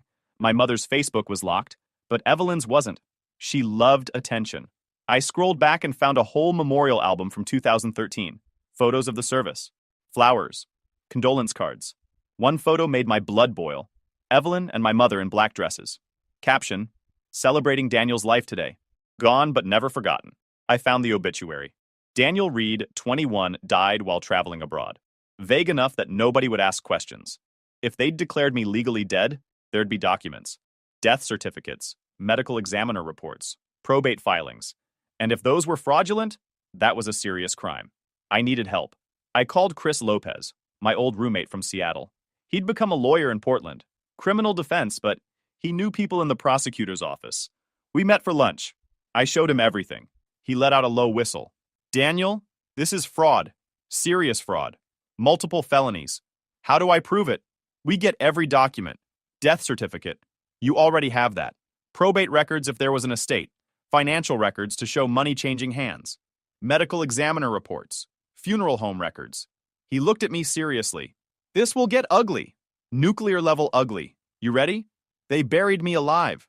Yeah, I'm ready. Over 3 weeks, we built a case. Filed records requests with the county clerk, probate court, the whole system. Got copies of everything related to my death. Probate records came back first. My grandfather died in 2015. Left $75,000 to each grandchild. When his estate went through probate in Kansas, guess what? My share got redistributed because I was dead. $35,000 to Evelyn. $40,000 into the Daniel Reed Memorial Scholarship Fund. A legit registered nonprofit. Tax ID and everything. A scholarship fund. In my name. For kids going into commercial real estate. Chris dug into the tax filings. Nonprofits have to file publicly so anyone can see them. 3 scholarships in 9 years. Total given out, $8,000. The fund had also collected donations from church members and business associates over the years, bringing in an additional $50,000. But the real kicker was where the money went. Administrative costs. Office space rented from my dad's company at $2,000 a month. Consulting fees paid to Evelyn. My mother ran it as executive director. Good grief. They didn't just fake your death, Chris said. They monetized it. And they've been running a charity scam for 9 years. We kept digging. Found my name in the Social Security death records. It's public. You can search it online. Daniel Thomas Reed. Dead March 15, 2013. My mother had filed for survivor benefits. Got a one-time payment of $255. Not huge money, but lying to Social Security, federal crime, up to 5 years in prison. We found something else. The notary on the probate paperwork, the documents my mother used to claim my inheritance, was Tom Hendricks, my dad's business partner. Same Tom from the intervention. He'd notarized her sworn statement that I was dead. Had to know it was BS. That made him an accessory. I wanted to nail them all. We called the funeral home listed on my death certificate, Peaceful Rest Funeral Services in Kansas City. Chris had his paralegal do it. They'd never heard of me. No record of services. No body. Nothing. Either my mother made up the name or used a real business without them knowing. Then we checked out Dr. Robert, the doctor supposedly listed on my death certificate. Chris ran him through Missouri's medical licensing database. No Dr. Robert in 2013. Fake name. My mother either made it up or paid someone to forge it. We requested the Kansas City Medical Examiner's report referenced on the death certificate. The Kansas City Medical Examiner's office got back to us in 3 days. No such case number existed. Never had. My mother had fabricated it. This is slam dunk prosecution, Chris said one night. Documents everywhere. Your mom's looking at serious prison time if they throw the book at her. Federal and state charges. Evelyn and your dad are accessories if they knew. Tom's facing fraud charges too. What about my father? Depends what he knew and when. If he knew beforehand, he's an accessory. If he found out later but helped cover it up or took money from it, that's conspiracy. If he really didn't know and didn't help, he might walk. But he's married to her, works with Tom, and the scholarship fund paid rent to his company. He benefited. That's enough to go after him. Tom's definitely complicit. He notarized a fake death certificate. Evelyn's trickier. She benefited from the fraud, but we'd need to prove she knew you were alive when she accepted the money. She handed me a trash bag with a smile on her face. She knew. Then we make sure everyone else knows too. Chris pulled up Facebook on his laptop, scrolling through my mother's profile. Looks like your family does this big reunion thing every year. 4th of July weekend. Huge party at your parents' house. Invitation says, all Reed family and friends welcome. I smiled. Guess I'm family. Technically. You're going to show up to the reunion? As yourself? The son they declared dead? Why not? I've been dead for 11 years. Time to resurrect. Chris leaned back and laughed. Man, I freaking love this. Okay, let's do it. But we're filing the criminal complaint first. Get it on record. Then you can go haunt your family reunion like the ghost of Christmas revenge. We spent the next month preparing. Filed the formal complaint with the prosecutor's office. They agreed to hold off on making arrests until after I confronted my family. They wanted to see if anyone would incriminate themselves further. I met with the prosecutor, a sharp woman in her 40s named Monica, who looked at me and said, "Your family sounds like a piece of work. You have no idea." Actually, I do. I deal with family fraud cases all the time. But faking a death? That's a new one. And the fact that they profited from it? That makes me angry. We're going to nail them. I liked Monica. I also needed to document everything, because I wanted everyone to know what they did, something they couldn't scrub away. I decided to start a blog, anonymous at first, just documenting the facts, the timeline, the documents, everything. I called it The Ghost in the Machine. Posted the first entry a week before the reunion. No names yet, just the story. Family kicks out son over girlfriend. Family declares son dead 11 years later. Son finds out and plans revenge. It got like 40 views. Mostly bots, probably. But it was out there. My story. Waiting to explode. 4th of July was 2 weeks away. I bought a plane ticket back to my hometown, a place I swore I'd never return to. But I was going back as a dead man who refused to stay buried. The flight back felt surreal. I hadn't set foot in my hometown in 11 years. Hadn't even driven through it. Seeing the familiar landmarks from the plane window made my stomach twist. Chris had offered to come with me, but I told him no. This was something I needed to do alone. He'd armed me with copies of every document, though. I had a folder that could end my family's reputation and possibly put my mother behind bars. That felt good. I rented a car at the airport and drove to a hotel on the edge of town. Didn't want to risk running into anyone before the reunion. I checked in, went to my room, and spread out all the documents on the bed. 3 copies of everything: death certificate, probate records, tax returns, bank statements, social security forms, the criminal complaint. I took photos of each document with my phone, uploaded them to 3 different cloud services, emailed copies to myself and Chris. If something happened, the evidence would still exist. My phone buzzed. Text from Chris. "You good?" "Yeah. Going to their house tomorrow. Family reunion is at 2 p.m. Call me after. I want to hear everything. You'll probably read about it in the arrest reports." Even better. I spent that night going over my strategy. I'd show up an hour into the party when everyone was there and settled in. Couldn't sleep. Kept thinking about walking through that door, seeing their faces, watching them realize their perfect lie had come back to destroy them. The morning of the 4th, I woke up with this weird calm, like all the anger and hurt from the past 11 years had crystallized into something cold and sharp. I was ready. I got dressed. Jeans. Button-up shirt. Grabbed the folder of documents. Took one last look in the mirror. "Let's go haunt some people," I said. The drive to my parents' house took 15 minutes. I knew the route by heart even after all these years. Past the high school, past the park where I used to skateboard, past Brooke's old street. I wondered if she still lived there. Probably not. She was probably long gone. Living a good life somewhere? I hoped so. My parents' house looked exactly the same. Big colonial, perfectly manicured lawn, American flag out front for the holiday. Cars lined the street. I could hear music and laughter from the backyard. The party was in full swing. I parked a block away and sat there for a moment. This was it. Once I walked through that door, everything would change. For me, for them, for everyone at that party. Good. I got out of the car, grabbed my folder, and walked up the driveway. The front door was unlocked. I opened it and stepped inside. The house smelled the same. That specific combination of my mother's candles and wood polish. It hit me like a punch to the chest. Memories flooding back. Birthdays. Holidays. The night they kicked me out. I walked through the foyer toward the back of the house where I could hear voices. The living room was empty. Everyone was outside. I stopped at the sliding glass door and looked out at the party. 50, maybe 60 people. Family, friends, business associates. All mingling on the deck and lawn. There was my dad, holding court with some of his real estate buddies. My mother, moving through the crowd like a social butterfly. And Evelyn, standing with who I assumed was her husband, looking expensive and bored. I slid open the door and stepped out onto the deck. For a few seconds, nobody noticed. Then someone did. A cousin I barely remembered. She looked at me, looked away, then did a double take. Her mouth fell open. The conversation around her stopped. People started turning, staring. The silence spread like a wave through the party until everyone was looking at me. My mother saw me. The glass in her hand slipped, shattering on the deck. "Hey, Mom," I said, loud enough for everyone to hear. "Miss me?" Nobody moved. Nobody spoke. My father was the first to find his voice. "Daniel?" In the flesh. I walked down the deck steps. People scrambled out of my way. Funny thing, I was scrolling Instagram last week and found out I died 11 years ago. Car accident, apparently. Except I definitely remember being alive. My mother had gone white. Daniel, I can explain. Can you? I pulled out my folder and removed the first document. Death certificate. Lucy Ann Reed, informant.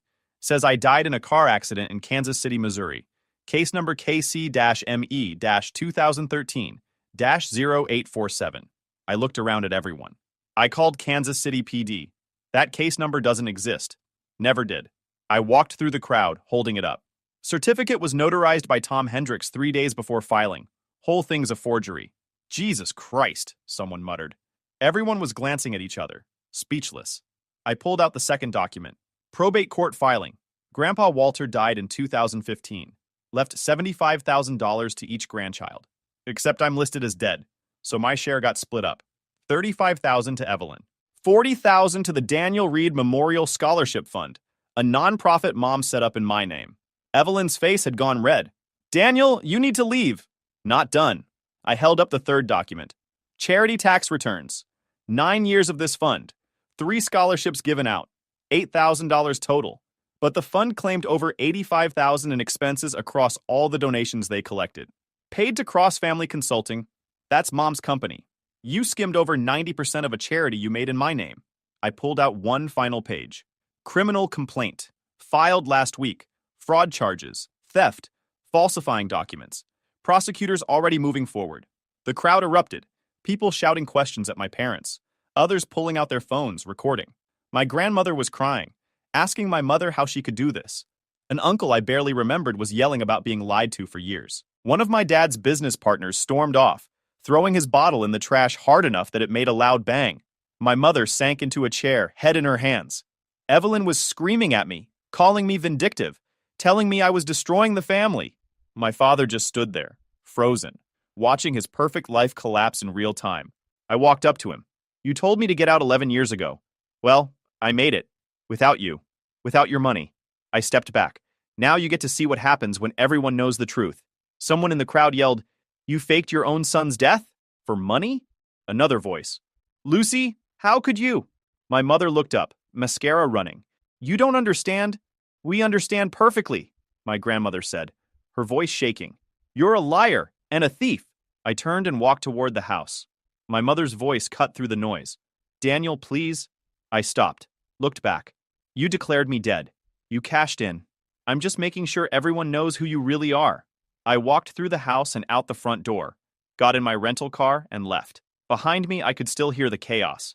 People yelling, accusations flying, the perfect 4th of July party imploding. I called Chris. It's done. How'd it go? Like a nuclear bomb. Perfect. The aftermath was faster and more brutal than I expected. I stayed at the hotel that night, and by morning, my phone was exploding. Texts from distant relatives, Facebook messages from old acquaintances.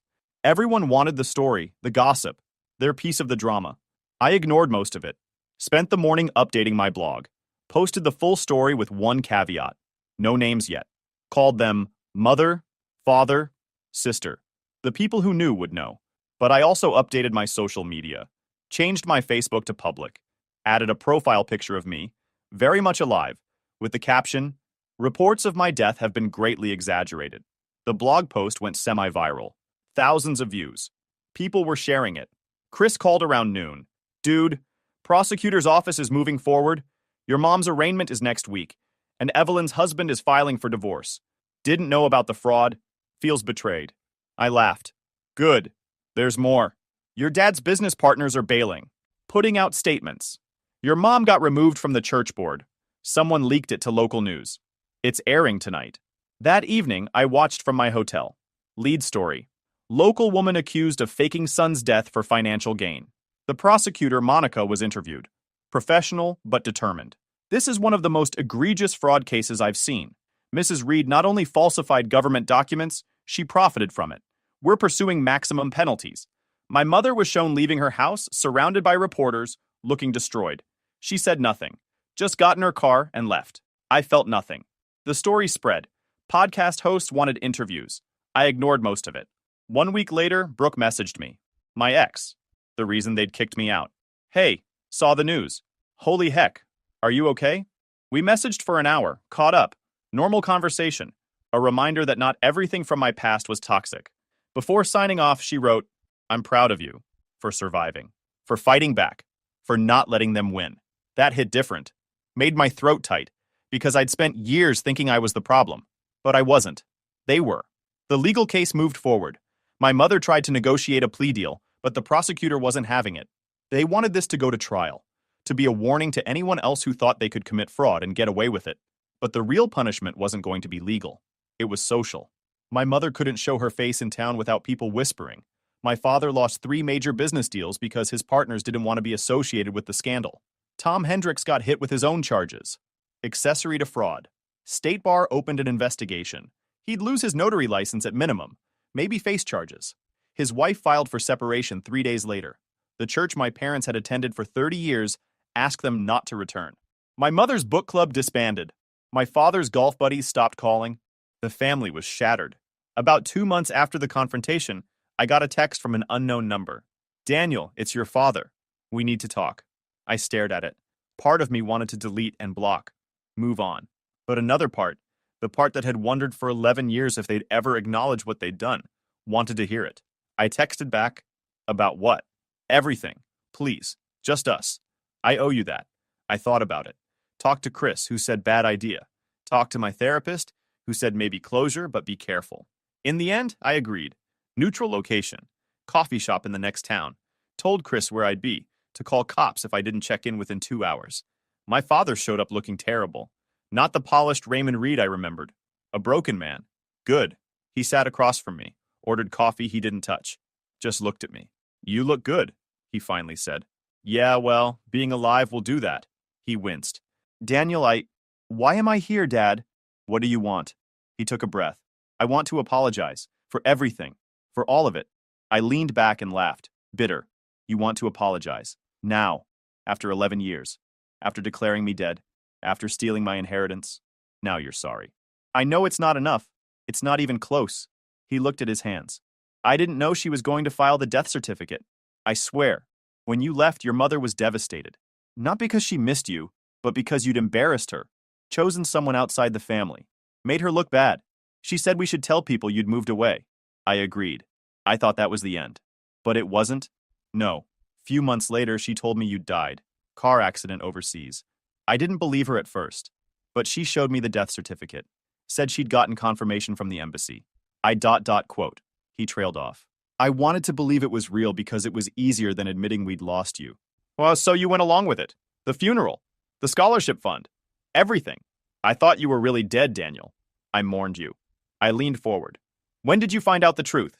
Long silence. Then, last year. Saw a charge on our credit card. Payment to a PI firm in Seattle. When I asked her, she broke down. Said she'd been tracking you since 2014. Where you lived, where you worked. Had photos. She knew you were alive and kept the lie going for the money. Why didn't you tell anyone? My voice shook. Why didn't you report her? Because I'm a coward, he said simply. Coming clean meant losing everything. The business, our reputation, your mother. And I chose to protect those things instead of you. At least he was honest. Didn't make it better. Is that why you're here? To clear your conscience? I'm here because you deserved better. A family who supported you instead of erasing you. He looked at me with actual regret. I can't fix what I did, but I wanted you to know that I know I failed you. We sat in silence. The coffee shop buzzed around us. People living normal lives. Unaware a dead man was having coffee with his father. Finally, I spoke. Where's Mom now? Out on bail. Trials in 3 months. Her lawyer thinks probation, community service, fine. No jail. But she's not well, Daniel. Breakdown. Won't leave the house. Won't talk to anyone. Evelyn won't speak to her. The church banned her. She lost everything. Good, I said coldly. She deserves it. He didn't argue. And Evelyn? Gone. Moved to Arizona. Her husband divorced her. Took their kid. She blames you for everything. Of course she does. Evelyn never takes responsibility for her own actions. My father reached across the table like he might take my hand, then thought better of it. I don't expect forgiveness. I don't expect anything from you. I just wanted you to hear me say it. I'm sorry. For all of it. You're my son, and I should have protected you. Should have chosen you over everything else. But I didn't. and I'll live with that for the rest of my life. I stood up. The conversation was over. I'm not your son. You made that clear 11 years ago, and you made it clearer when you let her bury me. Daniel, save it. You want to feel better about what you did? Go tell it to a therapist, or a priest, or whoever. But don't come to me. I'm not in the forgiveness business. I walked out of that coffee shop and didn't look back. My phone buzzed with a text from Chris as I got to my car. Everything's good? Yeah. Just needed to hear him admit he's a coward. Did he? In so many words. And more importantly, I needed to look him in the eye and feel nothing. Mission accomplished. I drove back to Portland the next day. Left that town behind for what I hoped was the last time. I'd said what I needed to say. Done what I needed to do. Now it was time to actually move on and stop looking back at the wreckage. The trial happened 3 months later. I didn't attend, but Chris kept me updated. My mother's lawyer cut a deal. She pled guilty to some misdemeanors, falsifying records, theft. Prosecutor dropped the big federal charges. Wire fraud's hard to prove, apparently. The deal: 18 months probation, 400 hours community service, $75,000 back to me, 12 grand in fines. No jail time. First offense, white-collar crime. Oregon's soft on this stuff. The real punishment was everyone knowing what she did. The scholarship fund was dissolved. The money was redistributed to actual scholarship programs. My name was removed from everything. Good. I didn't want to be associated with them anyway. Evelyn never reached out. Neither did my mother. My father sent one more text about 6 months after our coffee shop meeting. Just, I hope you're doing well. I didn't respond. But I moved on. Kept working. Got promoted. Got a better apartment. This time with an actual view of the city. Started dating someone new. A woman named Rachel, who I met at a friend's party. When she asked about my family, I told her the whole story. She listened without judgment and then said, "Dang, who needs enemies when you got a family like that?" I liked her immediately. My blog became a small platform for other people who'd been disowned or erased by their families.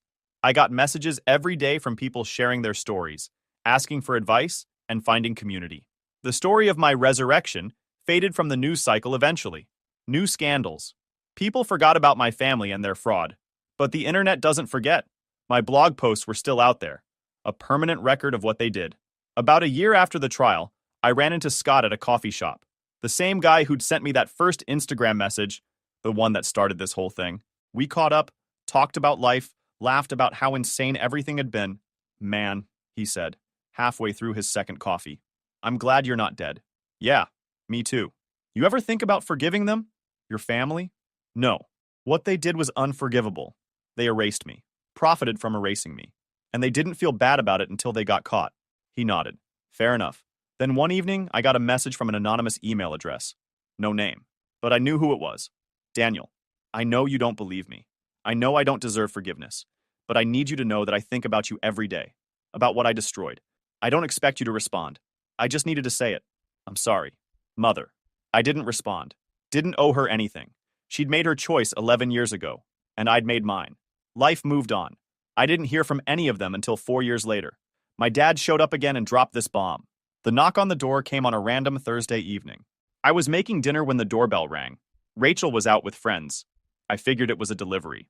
I opened the door and found my father standing there. He looked way older. Broken. "Son," he said quietly. I stood there, hand on the doorknob, debating whether to slam it in his face. "What brings you here?" "Just 5 minutes, please." I stepped outside, closing the door behind me. Wasn't going to invite him into my home. 5 minutes, I said. He took a breath, like he'd been practicing this. "Your mother died." I paused. Wasn't expecting that. "When?" 3 weeks ago. Heart attack. She'd been sick. Wouldn't see doctors. He paused. "I think she gave up after the trial." "Daniel, she died grieving you. I don't know if that makes me an a-hole, but honestly, I did not care." "And you're telling me this because?" I asked. "Because you're her son." "I never was. And I don't care." He flinched, but didn't argue. "The funeral is Friday. You don't have to come. I'm not asking you to. But I wanted to tell you in person. Is Evelyn coming?" "No. She didn't want anything to do with it. With me. With any of this. She's still blaming us for ruining her life after the divorce." We stood in silence for a moment. I looked at this man who used to terrify me. Now he just looked sad and old and defeated. "Anything else?" I asked. "Yeah," he said calmly. Then he reached into his jacket and pulled out an envelope. Tried to hand it to me. "What is it?" "Money." The $75,000 from your grandfather. I know the court ordered it paid back, but it went into the estate. This is yours. Your rightful inheritance. I should have given it to you years ago. I don't want it. Daniel, I don't want your money. I don't want anything from you. I built my life without it. I don't need it now. Then donate it. Give it to charity. Do whatever you want with it. But it's yours. I'm not keeping it. He set the envelope on the porch railing and stepped back. I'm sorry, son, he said again. I know I've said it before. I know it doesn't change anything. But I need you to know that I regret everything. I looked at him for a long moment. You didn't lose everything, I said quietly. You threw it away? You're right. She died thinking she was the victim, thinking everyone was against her for no reason. She never actually understood what she did wrong. Did she? He looked down. No, she didn't. And you? Do you understand what you did wrong? He met my eyes. I'm a coward who destroyed his family to maintain an image. Yes, I understand. It was the most honest thing he'd ever said to me. Good, I said. Now live with it. I picked up the envelope from the railing. I'm going to donate this. That's good. That's a good thing to do. Your 5 minutes are up. He nodded, then walked to his car. I watched him drive away. Then I went back inside, threw the envelope on the counter, and went back to making dinner. Rachel came home an hour later, took one look at me and asked, "What happened?" I told her, "Everything." Then she asked, "Are you going to the funeral?" "Heck no." That Friday, while my mother's funeral was happening 2 states away, I was at work managing the dinner rush. Rachel came by after her shift. We got coffee with friends, lived our lives. I never saw my father again. The $75,000 restitution came through 16 months later. I split it between homeless youth services and a fraud victim fund. And me? I'm still here. They wanted me gone? Fine. I'm gone. But I took their power with me, and I'm never giving it back. YouTube just dropped this new hype feature. If you're hooked on this story, smash that hype button. It tells YouTube this video deserves to blow up, and it keeps even crazier stories coming your way. At Christmas, my mom snapped, "You're just a burden, always have been," like she was handing out holiday wisdom. My brother smirked and added, "At least I make this family proud," as if paying his own bills wasn't my job. I put down my fork, stood up, and left without a word. Weeks later, Dad called. "Why is the mortgage unpaid?" I just said, "Ask your pride and joy." Guys, this is going to be a marathon story, but I promise you'll want to stick around for the ending. This whole situation played out over the last 2 years, and I'm finally ready to share every detail. Using a throwaway account for obvious reasons, but everything you're about to read is completely true. I need to get this off my chest, because what happened still feels surreal sometimes. Fair warning, this gets pretty intense toward the end, with some serious family drama, but the payoff is absolutely incredible. For those wondering why I'm sharing this now, I just got confirmation last week that the final piece of my plan worked perfectly, and I realized this whole saga would fit perfectly here. So grab some popcorn and settle in. Let me start with the background. I, 33 male, have been the designated family disappointment for as long as I can remember. My younger brother Tyler, who's 29, has always been the golden child in our family, the son who could do no wrong, the one with the bright future, the pride and joy of our parents. Tyler's resume reads like a parent's dream come true. Star baseball player in high school, full scholarship to State University, graduated with a finance degree, works at a downtown investment firm, drives a BMW, wears expensive suits. He's 6 feet 2 inches, has the classic all-American good looks, and has always been smooth with words. Everything my parents ever wanted in a son. Then there's me. I'm 5'10 inches, stockier build from years of physical labor, hands that are permanently stained from construction work. I dropped out of community college after 1 semester because sitting in lectures wasn't my thing. Instead, I started working construction at 19, learning from guys who'd been in the trade for decades. Started at the bottom, carrying materials, cleaning job sites, basically being everyone's errand boy for $12 an hour. But I was hungry to learn.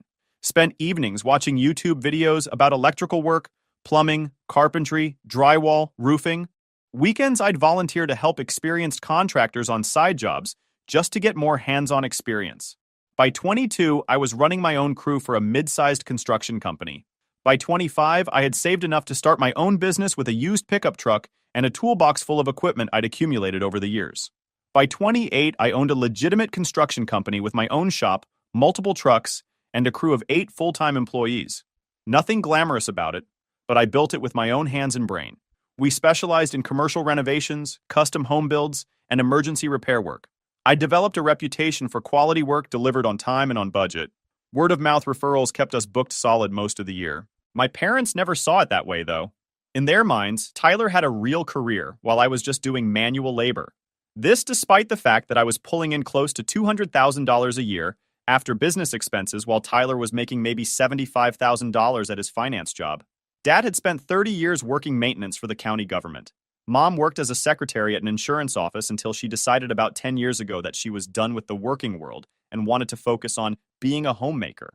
They lived in a modest 3-bedroom ranch house in a decent suburban neighborhood that they'd bought back in 1995. Here's something that always bothered me about our family dynamic. Success was measured not by actual results, but by appearances and social status. Tyler worked in an office, wore suits, had business cards, talked about clients and portfolios. That made him successful in their eyes. I showed up to family events in jeans and work boots, with calluses on my hands, and usually some minor cut or scrape from recent job sites. Even though I owned my house outright, had substantial money in the bank, employed other people, and was financially more successful than Tyler would ever be, I was still seen as the practical son who wasn't cut out for professional work. The personal life comparison made things even worse. Tyler was constantly dating, always showing up to family events with a different girlfriend, talking about his social life and the expensive restaurants he frequented. My parents saw this as evidence that he was living life to the fullest. I never married, never had kids. Came close to marriage twice in my 20s, but both relationships ended when the women decided they wanted partners with more prestigious careers. I threw myself into building my business instead, working 60-hour weeks, reinvesting profits back into equipment and growing the operation. My family interpreted my single status as more proof that something was wrong with me. This dynamic had been building for years, but the real crisis started about 4 years ago when everything changed for the worse. The beginning of the end came on a Tuesday morning in March, 4 years ago. Dad was at work doing routine maintenance on the county building's HVAC system when he fell off a ladder and seriously injured his lower back. We're talking 2 herniated discs, severe nerve damage, and chronic pain that basically ended his career at age 58. The initial medical bills were crushing. Emergency room visit, multiple MRI scans, specialist consultations, physical therapy sessions 3 times a week. Workers' compensation covered some of it, but there were copays, deductibles, and treatments that weren't fully covered. We're talking about $800 to $1,200 out-of-pocket medical expenses every month on top of their regular bills. But the bigger problem was that Dad couldn't work anymore. His doctor recommended early medical retirement, which meant his income dropped from about $3,200 a month to roughly $2,200 in disability payments and early pension benefits. Meanwhile, their monthly expenses stayed exactly the same. $1,900 mortgage payment, $380 for 2 car payments, utilities averaging $200 to $300 depending on the season, insurance, groceries, maintenance on a house that was now 25 years old. Mom hadn't worked in a decade and made it clear she had no intention of going back to work, even part-time. She'd gotten comfortable being a stay-at-home wife and saw returning to work as beneath her somehow. "I've paid my dues," she'd say whenever the topic came up. "I worked for 15 years and I deserve to enjoy my retirement." So naturally, they came to me for help. Not Tyler with his fancy finance degree and investment knowledge. Me, the family disappointment who apparently wasn't smart enough for office work, but was somehow smart enough to solve their financial problems. It started innocuously enough. "Ryan, honey, can you help us with Dad's physical therapy copays this month? It's just temporary until we figure things out." Then it was, "Ryan, we're running a little short on the mortgage payment. Could you spot us the difference?" Within a few months, it became, "Ryan, you know we're really struggling right now." By the 6-month mark, I was covering their entire $2,600 monthly shortfall. Every single month. Their mortgage payment, the gap in their medical expenses, utilities when money got tight, groceries when they ran short, emergency repairs on their cars or house. We're talking about $125,000 over the course of 4 years that I poured into keeping their household financially stable. Here's what really got to me, though. Tyler never contributed a dime. Every family gathering, every holiday dinner, every birthday party, he'd show up talking about his latest big client or some investment opportunity he was working on. He'd brag about taking his current girlfriend to expensive steakhouses or weekend trips to the mountains. But somehow, he never had any extra money to help Mom and Dad with their bills. And my parents never asked him to help either. It was just automatically assumed that I would handle the financial crisis because I didn't have real responsibilities, like Tyler did with his important career. The complete lack of gratitude or even acknowledgement made it so much worse. When I paid their bills, it was just expected. When Tyler bought Mom a $150 scarf for her birthday, she'd post pictures on Facebook bragging about her successful son. When I kept their electricity on and their house out of foreclosure for 48 consecutive months, nobody said a word. Everything reached a breaking point last Christmas when Tyler showed up with his newest girlfriend, Jessica. And let me tell you, this woman was an absolute piece of work in every possible way. Jessica was 24 years old, clearly about 10 years out of Tyler's league in the looks department. With bleached blonde hair, obviously fake breasts, lip injections, the whole Instagram influencer appearance package. She claimed to be a social media entrepreneur with about 40,000 followers who posted fitness photos and tried to sell workout supplements and protein shakes. The moment she walked through the door, she started taking selfies in every room of the house, posting them on her Instagram story with captions like, "Spending the holidays with my amazing boyfriend's incredible family." It was obvious she was treating the whole thing like content for her social media brand. Mom was absolutely smitten with her from minute one. "Jessica, honey, tell me all about your business. How exciting that you're an entrepreneur." Jessica's business consisted of posting thirst trap photos and hoping supplement companies would pay her to hawk protein powder to teenagers. But Mom treated her like she was running a Fortune 500 company. The whole Christmas dinner became the Tyler and Jessica show. She spent the entire meal asking him questions designed to make him look successful, inquiring about his job responsibilities, his income potential, when he might get promoted, what kind of car he drove, where he saw his career going. Really subtle gold digger behavior, but my parents interpreted it as a young woman who was impressed by Tyler's success and ambition.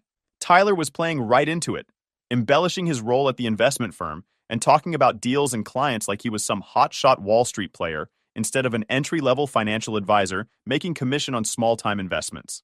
Meanwhile, I was doing what I always did, helping out in the kitchen because Dad's back problems made it hard for him to stand for long periods, carrying heavy dishes, basically being the unpaid help while everyone else socialized and had fun. When we finally sat down to eat, Jessica turned her attention to me with what I now realize was carefully calculated condescension. "So, Ryan," she said with a bright fake smile, "Tyler mentioned you work in construction or something like that?" The way she said construction or something like that, like I might clean porta potties for a living. There was this tone of barely concealed disgust mixed with pity. "I own a construction company," I replied, trying to keep my voice neutral. "Built it from the ground up over the past 12 years. She gave me an even brighter fake smile and said, "Oh, wow, that's so authentic. It's really great that Tyler's family has someone who does the hands-on blue-collar work. Someone has to do those jobs, right? Blue-collar work. Like it was something to be ashamed of, something that existed only to serve people like her and Tyler who had real careers." Before I could respond, Mom jumped right in with her own twist of the knife. "Ryan's always been more of the practical type. Not everyone can handle the pressure and responsibility of professional careers like Tyler has." That comment hit me like a punch to the stomach, but I tried to keep my expression neutral. Then Tyler, clearly trying to impress Jessica and show off his family dynamics, added his own contribution. "Yeah, Ryan's definitely the dependable one in the family. Always there when we need something fixed or taken care of."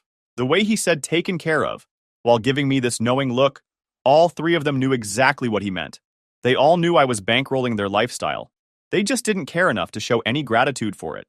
But the absolute knockout punch came later in the meal when Jessica started talking about her future plans.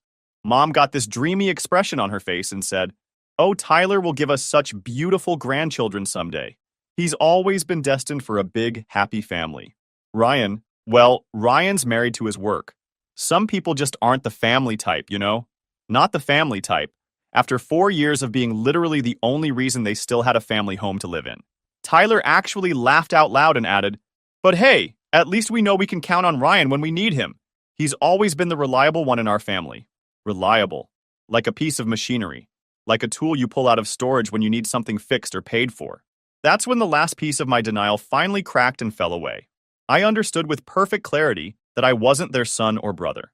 I was their financial safety net, their emergency fund, their backup plan, and they didn't even pretend to be grateful for it. After that Christmas dinner, I started paying attention to things I'd been deliberately ignoring for years. Like how Tyler always seemed to have money for expensive restaurants, weekend ski trips, and designer clothes, but never had any cash available to help with family emergencies. How he'd show up to family events wearing a new watch or driving a freshly detailed BMW, but would mysteriously disappear whenever conversations turned to mom and dad's financial struggles. I also began noticing the ridiculous double standard in how our respective contributions to the family were treated. When Tyler gave mom some piece of cheap jewelry from a department store, she'd take photos and post them on Facebook with captions thanking her successful son. When I quietly transferred $2,600 into their bank account every single month, it was just business as usual. In February, I decided to run a little experiment. I was genuinely curious about how long it would take them to notice if I stopped covering their bills. So I deliberately forgot to make their mortgage payment 1 month, just to see what would happen. The answer was 3 days. 3 days before mom was calling me in a barely controlled panic. "Ryan, sweetie, the bank called about the mortgage payment. Did something happen? Did you forget to send it this month?" Not, "We need to figure out how to handle this." Or, "Can we sit down and discuss our financial situation?" Just the automatic assumption that I'd made some kind of mistake and needed to fix it immediately. "Oh, sorry, Mom, I've been swamped with this big commercial renovation project. Let me take care of that today." And I did pay it, but something fundamental had shifted in my perspective. The spell of family obligation was finally broken. That's when I decided to do some actual research into Tyler's real financial situation. See, when you run a construction business in a smaller city like ours, you naturally develop professional relationships with people in all kinds of industries. I had buddies who worked at local banks, real estate agencies, insurance companies, various businesses around town. I started asking casual questions about Tyler's company, his actual role there, what someone in his position would typically earn. The picture that emerged was dramatically different from what he'd been telling everyone. Tyler wasn't the high-powered investment advisor he pretended to be. He was essentially an entry-level financial services rep, making a base salary of about $68,000, plus commissions that were apparently pretty inconsistent. According to my buddy who worked at Tyler's bank, he was living paycheck to paycheck despite his modest income. Constant overdraft fees, multiple maxed-out credit cards, perpetually behind on his car lease payments. His entire lifestyle was being funded by debt. The BMW was leased at $650 a month, which was eating up nearly 12% of his gross income. His trendy downtown apartment was costing him almost $2,000 a month, which meant housing alone was consuming about 60% of his take-home pay. The expensive dinners, weekend trips, and designer clothes were all going on credit cards. Meanwhile, Jessica's influencer career was basically non-existent from a financial perspective. Based on her follower count and engagement rates, she was probably making $300 to $500 a month from sponsorship deals, if that. But she was constantly pressuring Tyler to spend money on her. Expensive dinners, shopping trips, spa days, talking about wanting a big engagement ring and a fancy wedding. The real kicker came when my cousin Mike mentioned in passing that Tyler had been telling people around town that I was struggling to keep my little construction business afloat. And that's why I was still single and living alone. He was actively spreading the story that I was barely making ends meet financially. Struggling? I had $380,000 in combined business and personal accounts, owned my house and all my equipment free and clear, had more work booked than I could handle, and was turning away potential clients because I couldn't expand fast enough. But Tyler was telling people I was on the verge of financial collapse to protect his image as the successful brother. That's when I realized the full scope of what was happening. Not only was I subsidizing their lifestyle while being treated like the family failure, but Tyler was actively damaging my reputation around town to maintain his fake success narrative. It was time for some major changes. I went completely cold turkey on all financial support starting in April. Canceled every automatic payment, stopped answering panicked calls about forgotten bills, just totally shut off the money pipeline. I wanted to see exactly how long their perfect little world could survive without my cash propping it up. The answer was about 7 weeks before everything started falling apart. First came the concerned calls about the mortgage payment being late. Then worried messages about utility bills. Then increasingly frantic voicemails about Dad's medical expenses. Each communication got progressively more desperate and demanding in tone. By late May, Mom was leaving messages saying they were going to lose the house if I didn't step up and help the family like I always have. Step up? I'd been stepping up for 4 consecutive years while they treated me like unpaid hired help. Meanwhile, Tyler's carefully constructed facade was beginning to crumble. Turns out when you're already living paycheck to paycheck and spending money, you don't have to impress a gold digger.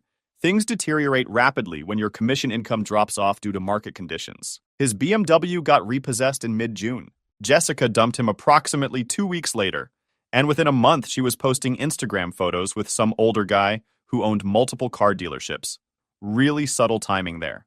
Mom started calling me in tears about Dad's stress levels, about how they might lose their home, about how Tyler was going through a rough patch in his career and couldn't contribute to household expenses right then. But never once did she apologize for the things she'd said about my work not being professional. Never once did she acknowledge that maybe I wasn't just the practical son who wasn't family material. In July, I got the phone call I'd been waiting for. Tyler, sounding desperate and completely humbled, asking if I could possibly help the family out during this difficult transition period. He claimed he was getting his financial life back on track and had learned valuable lessons about living within his means. He just needed some temporary assistance to help Mom and Dad get through this crisis. I listened to his entire carefully rehearsed pitch, then asked him one simple question. Where's Jessica these days? Long pause on his end. We decided to go our separate ways. It was a mutual decision. You mean she dumped you the minute your money dried up? Another uncomfortable pause. The relationship just ran its course. It's more complicated than that. No, it really wasn't complicated at all. And that's when I knew I had them in exactly the position I wanted them. Here's what nobody in my family understood about business and money. When you're not hemorrhaging $2,600 every month supporting people who don't appreciate your sacrifices, you can actually invest that money in building something substantial. While they were panicking about basic bills, I was having the most successful year in my company's history. Used the money I'd been wasting on them to buy 3 additional work trucks, hired 6 more skilled workers, started bidding on major commercial contracts that I'd never had the capital to pursue before. By fall, I was clearing close to $320,000 annually and had enough work scheduled to keep us busy for the next 2 years. But the real game changer was getting into real estate investment. Started with a duplex in a solid neighborhood that brought in $3,400 monthly in rental income. The numbers worked so well that I bought another duplex within 6 months. Then I found a small apartment building. By the time winter arrived, I owned 7 different rental properties, generating over $18,000 monthly in passive income. I was building actual wealth while they were struggling to keep their electricity turned on. The beautiful irony was that my real estate investment activities gave me access to information about distressed properties throughout the area. When you're in that business, you monitor foreclosure notices, tax liens, properties heading to auction. It's just smart business practice to stay informed about opportunities. That's exactly how I found out about their house in September. Foreclosure notice officially filed with the county, 4 months behind on mortgage payments with late fees and penalties accumulating every month. Property scheduled for public auction in December, unless the full debt was brought current. I was literally watching my childhood home circling the drain in real time, and I had both the knowledge and the capital to do something about it. But I decided to let them suffer through a few more months first. November brought increasingly desperate calls from Tyler. Jessica was completely out of the picture. Apparently, she'd moved in with her new boyfriend who owned a chain of auto dealerships around the state. Tyler's job performance was suffering because his personal financial stress was affecting his work. And Mom and Dad were facing eviction in January. Ryan, look, I know things got really messed up between us, but they're literally going to lose everything they've worked for their whole lives. Can't we figure out some kind of arrangement here? We're family after all. Family. How interesting that we suddenly became family again, right when they desperately needed something from me. What exactly is your plan to help them out? I asked. I'm working on securing a personal loan to cover the back payments, but my credit score took a hit recently, so it's taking longer than expected. I just need some time to get back on my feet financially, and then I can start contributing my fair share to help them. How much time did you have to get on your feet while I was covering their bills for 4 straight years? Silence on his end of the phone. Tyler, let me ask you something specific. When Jessica was calling my career blue-collar work and Mom was saying I wasn't family material, where exactly were you during those conversations? Come on, man. You know they didn't really mean anything by those comments. Where were you? I repeated, not letting him off the hook. More silence.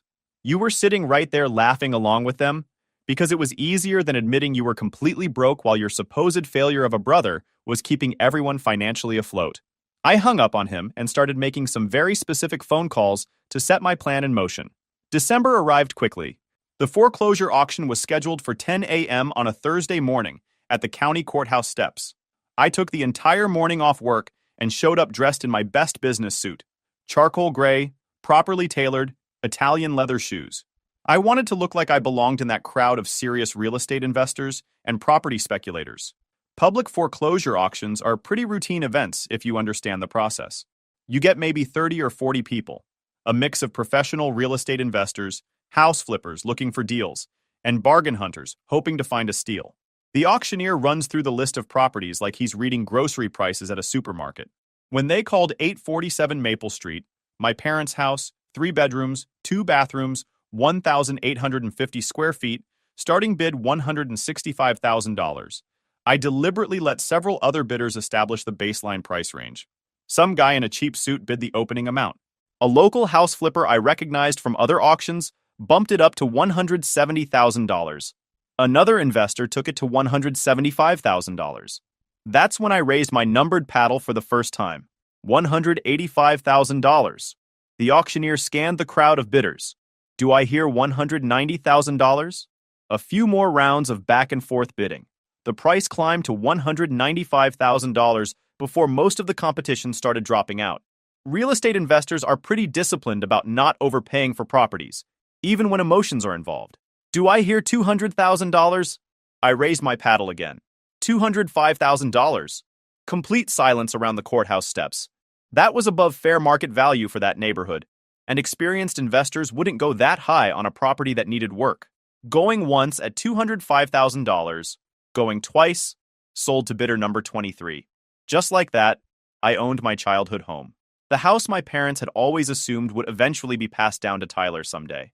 The house I'd kept them in for 4 years while they treated me like unpaid domestic staff. I didn't drive by the property immediately after the auction. I wanted to give all the legal paperwork time to process through the system first. My real estate contact handled all the closing details, and a property management company took care of changing locks and transferring utilities into my name. 10 days later, I drove past the house around dinner time. Both their cars were in the driveway, lights were on in the kitchen and living room windows. They were going about their normal evening routine, completely oblivious to what was coming. The official notice of ownership transfer was delivered by the sheriff's department the following morning at exactly 8 a.m. Legal document informing all current occupants that the property was now under new ownership and everyone needed to vacate the premises within 72 hours. I was on a job site installing commercial flooring when Mom called, completely hysterical and barely coherent. "Ryan, something terrible is happening. Some investment company bought our house at auction, and now they're trying to kick us out. The sheriff was here this morning with official papers, and I don't understand what's going on." I let her panic and ramble for about 30 seconds before responding calmly. "Mom, what's the exact name of the company listed on those papers?" It says, let me look again, Maple Street Investment Properties, LLC. "Ryan, we desperately need your help here. We need to find a good attorney or figure out how to fight this legally." "Mom, I need you to listen to me carefully." "What?" "I am Maple Street Investment Properties, LLC. I bought the house at auction last week. It belongs to me now." Complete dead silence on her end. I could literally hear her breathing stop. "What did you just say to me?" "I bought the house at the foreclosure auction. The property is legally mine now." "You... what? Ryan, why would you... This is our family home. It was your family home when I was paying for it every month. When you and Tyler decided I was just a burden who wasn't family material, it stopped being your home." I could hear her starting to hyperventilate on the other end of the phone. "Ryan, please, we can work this out somehow. We can sit down and talk about this like adults. We're your family. You can't just throw us out on the street like we're strangers. Family." When Jessica was calling my career blue-collar work and you were nodding along in agreement, were we family then? When Tyler was telling people around town that I was struggling financially while I paid your bills every month, were we family then? We didn't mean those things the way they sounded. You meant every single word, and all of you knew exactly what you were saying. Now you get to find out what family loyalty actually costs. She started crying harder. "Ryan, please, you have to consider your father's health problems. We don't have anywhere else to go. Tyler can't help us financially right now." "Then maybe you should have thought about that before you spent 4 years treating me like your personal ATM while calling me a failure behind my back." "We never called you a failure." "Not family material? Blue-collar worker?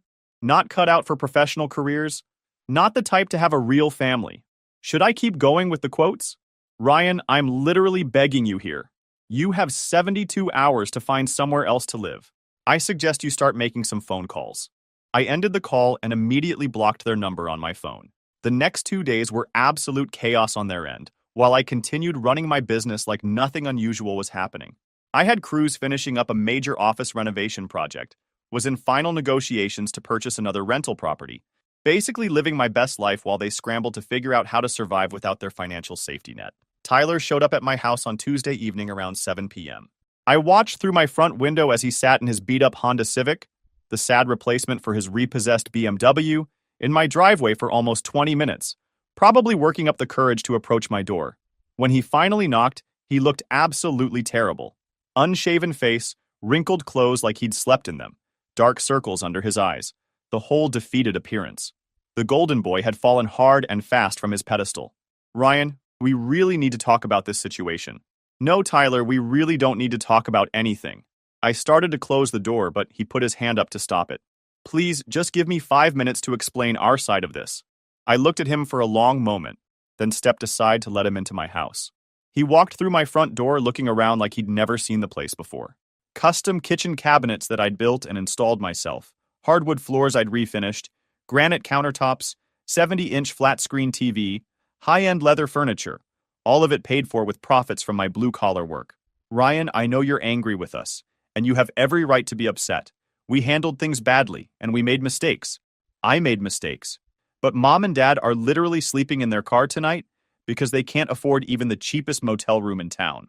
Sounds like they need to start making some phone calls to find alternative housing. Come on, man. Think about Dad's back problems and Mom's heart condition. Funny how you suddenly care so much about their health issues when you need something from me." Tyler ran his hands through his unwashed hair, looking completely desperate. "Look, I admit what we said at Christmas was wrong. We took advantage of your generosity for years, and we never showed proper appreciation. But this revenge is going too far. They don't deserve to be homeless. Don't they deserve it? Tyler, in 4 full years of me paying their bills every month, how many times did you personally say thank you to me?" He opened his mouth to respond, then closed it again without speaking. "How many times did you offer to contribute even a single dollar to help with their expenses?" More uncomfortable silence. "How many times did you defend me when Mom was calling my work unprofessional and you were sitting right there laughing along with her?" It wasn't really like that. It was exactly like that. You were perfectly content to let me be the family disappointment as long as I was also the family bank account that kept everyone else comfortable. That's when Tyler's desperation finally cracked and I got to see his real personality underneath, the entitled, selfish attitude that had always been there. "Fine, you want a complete apology? I'm sorry, okay? We took you for granted and we treated you poorly, and we're genuinely sorry for all of it. There, I said everything you wanted to hear. Now can we please work out some kind of arrangement here? I promise I'll pay you back every penny eventually." "Pay me back with what money? You're completely broke, Tyler. Your gold digger girlfriend left you for someone with actual wealth. Your job performance is suffering because of your personal problems, and you can't even afford basic car payments. I'm working on getting my financial situation back under control." "No, you're not working on anything. You're a complete fraud, Tyler. You always have been. All those big stories about your successful investment deals and your bright career prospects? Total lies. You make $68,000 a year, and you're drowning in debt that you'll never pay off." His face turned red with embarrassment and anger. "How do you even know details about your pathetic financial situation? Because unlike you, I actually have real professional relationships in this town, built on honesty instead of pretension and lies." That's when both my house phone and his cell phone started ringing at exactly the same time, Mom getting increasingly frantic as her deadline approached. "She wants to talk to you," Tyler said, looking at his buzzing phone with dread. "I'm sure she desperately wants to talk. Ryan, please. They'll agree to whatever terms you want. They're completely desperate, and they'll do anything you ask." Desperation is interesting. Where was this level of desperation when I needed a family that actually respected what I was doing for them? I walked over to my kitchen counter and picked up the house phone. "Ryan?" Mom's voice was pure panic mixed with hysteria. "Please, we have to find a way to work this out. We can make this whole situation right somehow." "Really? How exactly do you plan to make this right? We'll pay you back for everything. Every single dollar you ever spent helping us. All $125,000 I spent over 4 years, plus interest calculated at current market rates, plus compensation for the damage to my reputation from Tyler's lies around town?" I could hear her crying through the phone. "We don't have that kind of money available right now." "Then what exactly are you offering me, Mom?" "Ryan, please understand. We're your family and we've always loved you, even when we didn't show it properly. You have a really strange way of showing love and family loyalty. We made terrible mistakes. We said hurtful things that we didn't really mean. But you can't destroy your own family over some angry words and hurt feelings. Some angry words? You think this whole situation is about hurt feelings and bruised ego? What else could it possibly be about? It's about basic human dignity and respect. It's about being treated like a person instead of a bank account with legs. It's about 4 years of holding your family together financially, while you told everyone in town that I was a disappointment and a failure. We never said you were a failure. Not family material. Blue-collar worker. Not cut out for professional success. Not the type to have a real family someday. Ring any bells, or do you want me to keep going with direct quotes? Long silence on her end. Here's exactly what's going to happen. You're going to find somewhere else to live. Tyler's going to figure out how to support himself like an actual adult instead of a spoiled child. And I'm going to turn that house into something that actually helps people who deserve help instead of just enabling ungrateful family members.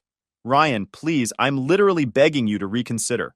And if any of you try to contact me again, if you show up at my house or my business, if you try to drag other family members or mutual friends into this drama, I'll make sure everyone in this town knows exactly why you're homeless and exactly how much money you wasted before I finally learned to stop enabling your dysfunction. I hung up the phone and looked directly at Tyler, who was standing in my living room, looking like his entire world had just collapsed around him. You got your 5 minutes of explanation time. Now get out of my house and don't come back. He left without saying another word, and I watched through my window as he sat in his car for several minutes before finally driving away. 8 months later, I converted the house into a transitional living facility for men completing addiction recovery programs, partnered with local nonprofit organizations, completely renovated the entire property, and now it provides a safe, supportive environment for guys who are genuinely trying to rebuild their lives after hitting rock bottom. Men who actually appreciate second chances and understand the real value of honest work and personal responsibility. My parents eventually found a small 2-bedroom apartment across town. Tyler moved in with an old college buddy. Last I heard, he was working at a cell phone store making hourly wages, plus commission on sales. At Christmas, my sister gave my daughter a DNA kit to nuke my marriage, but karma nuked hers. When her son took one too, and the results came back. Sup, Reddit. This one's a mess. My sister tried to prove my wife cheated and humiliate her in front of the whole family. When it backfired, she tried to play victim, but it was too late, and nobody bought it. Grab your popcorn and enjoy this shit show. So I've got this sister, Paige, and she's been a pain in my butt since we were kids. You know that sibling who always got away with everything? Who could do no wrong in mom and dad's eyes, even when she was objectively being a nightmare? Yeah, that's Paige. Golden child syndrome mixed with main character delusions and a side of pure entitlement. I'm Hunter, 36 male, by the way, married to an incredible woman named Kate, and we've got a 12-year-old daughter named Melanie. Good kid, smart as heck, loves science and building stuff. We live in the Phoenix suburbs, got a decent house, 2 cars that actually run, and life's been pretty good for the past decade or so. Kate and I met at a friend's wedding when I was 21. She was there solo, I was there solo. We ended up at the same table during dinner and hit it off immediately. We dated for about 2 years before I proposed, just the two of us at this overlook she loved, and got married 6 months later.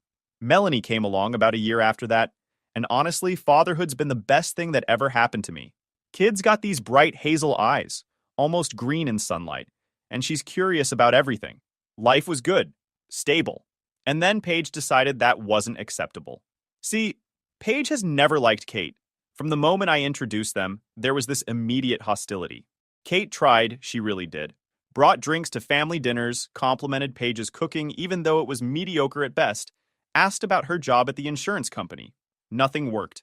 Paige had already decided Kate wasn't good enough for me, and that was that. Call it jealousy, toxic behavior, I don't know. The turning point was Paige's wedding about 8 years ago. She got married to this guy Sean. Decent dude, way too good for her. And she picked out these champagne-colored dresses for all the bridesmaids. Champagne. Not white, not off-white. Literally champagne-colored. Kate was a bridesmaid because Paige insisted, even though they barely tolerated each other. Day of the wedding, Kate shows up in the exact dress Paige picked out. Same color, same style, nothing different from any other bridesmaid. But somehow, in Paige's mind, Kate was trying to steal her spotlight. She spent half the reception shooting death glares at Kate and made passive-aggressive comments to anyone who'd listen about how some people just can't help making everything about themselves. It was insane. But that's my sister. Creates drama out of thin air and then plays the victim when people call her on it. After that, it was constant warfare. Every family gathering turned into some kind of competition. Kate wore a new outfit. Paige would mention she saw something similar at Ross Dress for Less last year. Melanie got an A on a math test. Paige's son Scott did better, obviously, and also just got accepted into some gifted program we'd never heard of. Kate made dinner for a family thing. Too much garlic. Not enough seasoning. Overcooked. Whatever. The worst part? My parents ate it up. Mom and Dad have always babied Paige, made excuses for her behavior, acted like she could do no wrong. When I'd bring up how Paige treated Kate, Mom would say something like, "Oh, you know how your sister is," or "She doesn't mean anything by it." Dad would just change the subject entirely. Like if we didn't talk about it, the problem didn't exist. Classic enablers. But Kate and I kept the peace for Melanie's sake. She and Scott were close, only about a year apart in age, and we didn't want adult nonsense ruining their relationship. The kids would spend holidays running around together, playing video games, building stuff with Legos. They were tight, and that mattered more than anything. Sean was always cool about everything. He'd apologize for Paige when she got out of hand, try to smooth things over, play mediator. Good guy. I felt bad for him, honestly. Kate handled it better than I did. She'd just smile and nod when Paige started her mess, then vent to me later at home where Paige couldn't hear. We had this agreement. Don't engage, don't escalate. Just let Paige tire herself out. It worked well enough. Until last Christmas, when Paige decided subtle warfare wasn't enough anymore. We were at my parents' place in Scottsdale for the usual holiday gathering. Presents were under the tree, kids hyped up on sugar, adults having too much punch and pretending to enjoy each other's company. Gift exchange time rolled around, and Paige made a big production of handing out presents. She'd gotten everyone something. Mom got a fancy scarf, Dad got some craft drink sampler, Sean got a new watch, Scott got the latest gaming headset. Even Melanie got a gift from her, which was surprising given how Paige usually operated. Then she got to Kate, handed her a small wrapped box with this smile that didn't reach her eyes. Kate opened it. Inside was a grocery store gift card. $25. I figured you could use it for, well, whatever, she said with a little shrug. I know money's tight with only one income. Kate worked full-time as a graphic designer. We had two incomes. Paige knew that. This was just another dig, wrapped up as generosity. Kate smiled. Thanks, Paige. Very thoughtful. But I saw the hurt flash across her face before she covered it, and I was done. Then came Melanie's present from Paige. She got her one of those Ancestry DNA kits, the ones where you spit in a tube, mail it off, and find out you're 2% Irish or whatever. Melanie loved it. She's into science, thinks genetics are fascinating, so she opened that box like it was the latest iPhone. Meanwhile, I'm watching Paige watch us, and there's this look on her face. Smug, satisfied, like she just made a chess move she'd been planning for months. Kate caught it too. We made eye contact across the room, and I could see the same thought running through her head. What the heck is she up to? That night, after everyone left and Melanie was in bed, Kate and I talked in our bedroom. Your sister's planning something, Kate said, sitting on the edge of the bed. Yeah, I got that feeling too, I replied. But what? It's a DNA test. What's the angle? Kate was quiet for a second, then it clicked. Melanie's eyes. I frowned. What about them? They're hazel, almost green. You have brown eyes. I have brown eyes. Your sister's been making comments about it for years. Little digs about how genetics are funny, how you never know what you're gonna get. Hunter, I think she's trying to imply Melanie isn't yours. My stomach dropped. Because Kate was right. Paige had been dropping hints for years. Never direct enough to confront, but enough to plant seeds of doubt. Comments like, isn't it weird how Melanie doesn't look like you? Or, where'd those eyes come from? Always with this fake innocent tone. She was actually implying Kate cheated, that I was raising another man's kid. I was furious, like, seeing red, want to put my fist through a wall furious. But I'm not the type to blow up. Never have been. Then we let Melanie take the test, I said finally. Kate looked at me. You sure? Positive. Because when it comes back showing I'm her dad, which it will, I'm shoving those results in Paige's face and watching her squirm. Kate nodded. Okay, then we do it. Melanie was excited about the test anyway. She swabbed her cheek the next day, sealed it up, mailed it off. The kid was checking the tracking number daily, like she was waiting on a package from Amazon. What we didn't expect was Scott getting involved. Scott, being 13 and naturally curious, saw Melanie doing the DNA test and wanted one too. He started bugging Sean and Paige about it, talking about how cool it would be to find out their ancestry, maybe discover some distant relatives. Sean thought it sounded fun. A family thing, educational, no big deal. Here's where things got interesting. Paige actually tried to shut it down, made excuses about the cost, about how it was a waste of time, about how they already knew their ancestry. But Sean had already ordered the kit, and Scott was stoked. 3 weeks later, Melanie's results came in. I was at work when she texted me. All caps, multiple exclamation points, the works. The kid was pumped. I told her to wait until I got home so we could look at them together. That evening, the three of us sat at the kitchen table, Melanie's tablet in the middle showing her ancestry breakdown. Mostly European, some Mediterranean, a tiny percentage of North African that Melanie thought was awesome. Standard stuff. Then, the DNA relatives section. Top of the list, Hunter Mitchell. Father, 50% match. See? Melanie grinned at me. Told you I'm definitely yours. I ruffled her hair. Never doubted it for a second, kid. Kate caught my eye across the table, and we shared this moment of quiet victory. The results confirmed exactly what we already knew. And now, we had proof. I texted Paige a screenshot of the results with a single message. Looks like Melanie's mine after all. Weird how genetics work, huh? She didn't respond. Radio silence. Which was fine by me. Let her stew in it. But 3 days later, Sean called me. His voice was shaking. He dropped a bomb no one saw coming. Hunter, I need to talk to you. In person. Can I come over? 20 minutes later, he was sitting in my living room looking like death. His face was pale, eyes bloodshot, hands trembling. Kate brought him water. He didn't touch it. Scott's results came back. He said quietly. I waited. Something in his tone told me this wasn't going to be good news. I'm not his father. The room went dead silent. Kate's hand went to her mouth. I just stared at Sean, trying to process what he'd just said. What do you mean you're not his father? I asked. He pulled out his phone, opened the DNA results, and slid it across the coffee table. I picked it up, read through it. Scott's DNA relatives were listed. Some distant cousins, a few fourth and fifth connections. No Sean. Not as a father, not as anything. But there was a match for a half-sibling. Scott's little sister, Chloe. 7 years old. I tested Chloe too, Sean said, his voice cracking. She's not mine either. I sat back on the couch, feeling like I'd been punched. This wasn't one affair, one mistake. This was years of lying. Years of Paige letting Sean raise kids that weren't his. Never saying a word, never planning to say a word. Does Paige know? Kate asked. Sean laughed bitterly. Oh, she knows. I confronted her last night. She tried to deny it at first, said the test must be wrong, that these things aren't always accurate. But I pushed, and she finally admitted it. Said she'd been having an affair with some guy from work. Said it happened during a rough patch in our marriage. He looked at me. We never had a rough patch, Hunter. We were fine. She just decided to cheat. Jesus Christ, I muttered. I filed for divorce this morning, Sean continued, and I'm going for full custody. I don't care that they're not biologically mine. They're my kids. I raised them, but I'm not leaving them with her. Not after this. I didn't know what to say. What do you say to that? He was a good guy, a good father, and Paige had destroyed him. For what? Because she was bored? Because she could? After Sean left, Kate and I just sat there in silence. We were completely stunned. Your sister tried to expose me as a cheater, Kate said finally, her voice flat. And instead, she exposed herself. Karma, I said.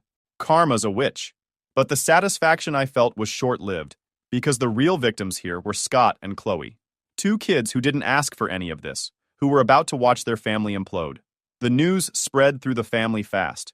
My parents found out from Paige, who apparently called them crying about how Sean was overreacting and being cruel. Mom called me later that day, wanting me to talk Sean out of the divorce and custody fight. I shut that down immediately, told her Paige had earned every consequence coming her way. She didn't like that answer. Neither did Dad when he tried the same approach a few days later. They were never going to hold Paige accountable for anything. Kate saw the look on my face. Your mom? Yep.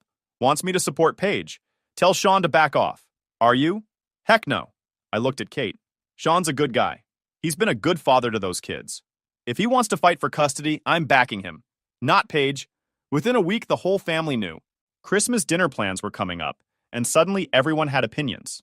Some sided with Sean. Others, mostly my parents and a few of Paige's friends, sided with her, claiming Sean was being vindictive and cruel.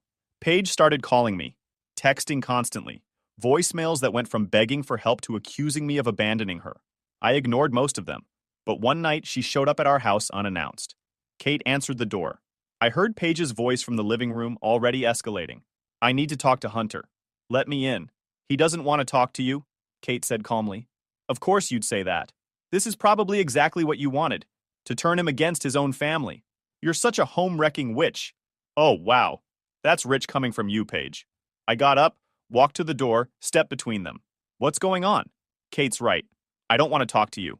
Paige's face was blotchy, eyes red from crying. You're supposed to be on my side. I'm your sister. And Sean's a good guy who didn't deserve what you did to him, I shot back. You cheated, Paige. You lied for years. You let him raise kids that weren't his. And now you're mad there are consequences? It was a mistake, she pleaded, but there was an edge to her voice. I messed up, okay? But Sean's trying to destroy me. He's poisoning everyone against me, and you're just letting it happen. You destroyed yourself, I said. Paige's expression shifted.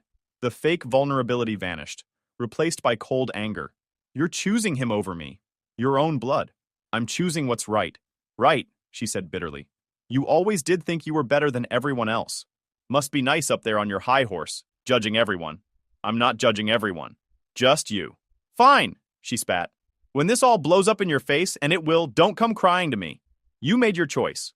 She stormed off. Kate closed the door, locked it. We stood there for a second, just processing. That went well, Kate said dryly. I snorted. Yeah, real productive. But as much as I wanted to stay out of it, I knew we were already in it. Paige wasn't going to let this go quietly, and Sean was going to need all the help he could get. Paige's meltdown was spectacular. The texts started coming daily. Not to me. I'd blocked her after the doorstep confrontation. But to Kate, my parents, Sean, basically anyone with a phone number. Long, rambling messages about how everyone was against her, how Sean was poisoning the kids, how the family was abandoning her in her darkest hour. My mom bought it. Hook, line, and sinker. The phone calls started up again. Same script, different day. I told her the same thing every time. I wasn't enabling Paige's nonsense anymore. Eventually, she stopped asking and just went straight to the guilt trips about me being cold and heartless. I added her to my mental list of people who were part of the problem. Meanwhile, Sean was barely holding it together. He'd moved out of the house he shared with Paige, staying with a buddy while the divorce proceedings kicked off. The custody battle was going to be brutal. Paige had already lawyered up. Her strategy? Claimed Sean was obsessive, controlling, and emotionally abusive. Completely fabricated. Sean called me one night, voice tight with anger. She's telling people I was abusive, that I isolated her from friends, controlled the finances, all this garbage that never happened. And people are believing her. Who the heck is believing her? I asked. Your parents, for one. A few of her friends. Some people from church. She's got them all convinced I'm some monster who's trying to punish her for one mistake. Don't worry about them, I said. Focus on the custody case. Get your evidence together. Texts, emails, anything that shows what really happened. Let your lawyer handle the rest. I'm trying, Sean said. But she's making this so much harder than it needs to be. She won't let me see the kids without supervision, claims I'm a danger to them.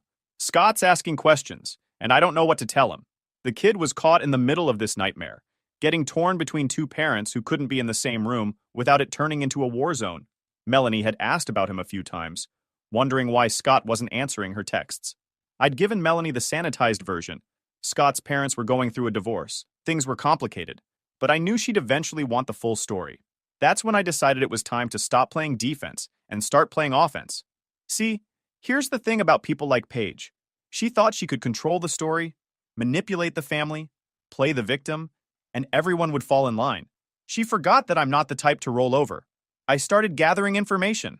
Texts from Paige over the years, the passive-aggressive comments, the snide remarks about Kate, the thinly veiled accusations about Melanie's paternity. I took screenshots, compiled them into a folder. Kate did the same, adding her own collection of messages and emails. Then I reached out to Sean's lawyer, offered to be a character witness, testify about Paige's behavior, provide documentation of her pattern of manipulation and lies. The lawyer was thrilled. Family testimony carries weight in custody cases, and having Paige's own brother speak against her would be damning. But I wanted to do more. Testifying was one thing, but I wanted something that would really hit Paige where it hurt. That's when I remembered the family trust. A little backstory. My grandparents on my dad's side set up a trust years ago for their grandkids. Not a fortune, but enough to be meaningful. Maybe 50 grand per grandkid, set to be distributed when we hit 40. I was supposed to get mine in 4 years. Paige would get hers in 2. But here's the kicker. The trust had a morality clause. If any beneficiary engaged in behavior deemed morally reprehensible by the trustee, in this case my dad, they could be removed from the trust entirely, and their share would be redistributed to the remaining beneficiaries. My grandparents were old school, very Catholic, very strict about family values. Infidelity? That would have been a deal breaker for them. And the language in the trust was clear. Adultery qualified as grounds for removal. I pulled up the trust documents, read through them carefully, then ran them by our family attorney to confirm my interpretation. He agreed. The morality clause was explicit. Adultery was specifically listed as disqualifying conduct, and as trustee, Dad had a fiduciary duty to enforce it. Armed with that legal opinion, I called my dad. Hey, Dad, we need to talk about the family trust. There was a pause. What about it? Specifically, the morality clause. You're aware Paige committed adultery, right? Another pause, longer this time. Hunter, I don't think...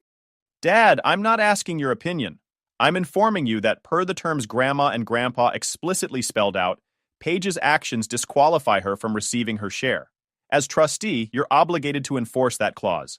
I had our family attorney review it. It's ironclad. Now isn't the time. Now is exactly the time.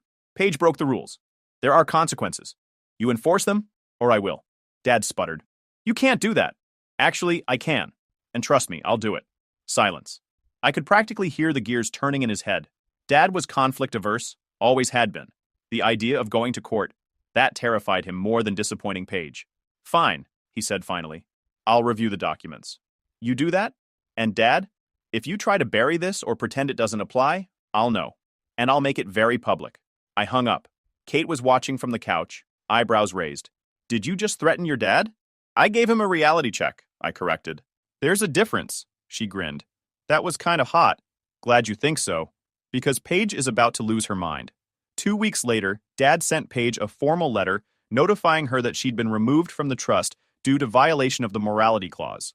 Her 50 grand was being redistributed, half to me, half to our other sibling, a younger brother who'd wisely stayed out of all this drama. And she lost it. Called Dad screaming, threatened to sue, claimed he was stealing from her. Dad, to his credit, held firm. Or maybe he was just too scared of me following through on my threat. Mom called crying about how cruel I was being, but I'd heard that song before. She hung up on me when I told her Paige could take it up with Grandma and Grandpa if she had a problem with their rules. Paige tried calling me after that, left voicemails screaming about how I'd ruined her life, how I was a terrible brother, how I'd always been jealous of her. I saved every single message, in case I needed it later. Kate asked me once if I felt bad about it. Not even a little bit, I said honestly. She gets what she earned. The custody battle turned into an all-out war, and Sean was fighting with everything he had. His lawyer was sharp, some hotshot family attorney named Julia. Sean had plenty of ammunition. Texts where Paige admitted to the affair. Credit card statements showing charges at hotels and restaurants during times she'd claimed to be working late.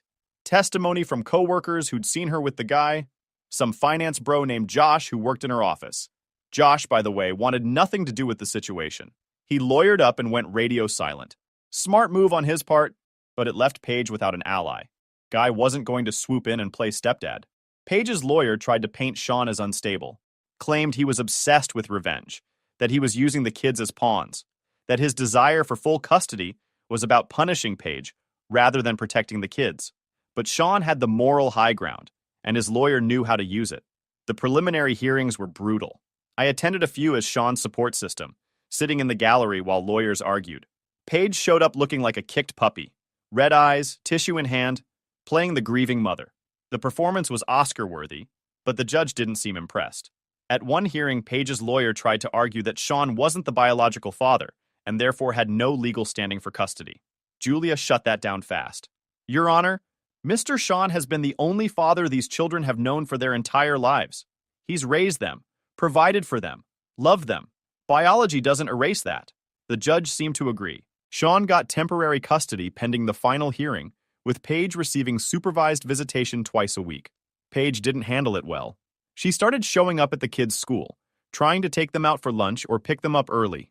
The school had to put a note in their system that only Sean was authorized to make decisions for Scott and Chloe.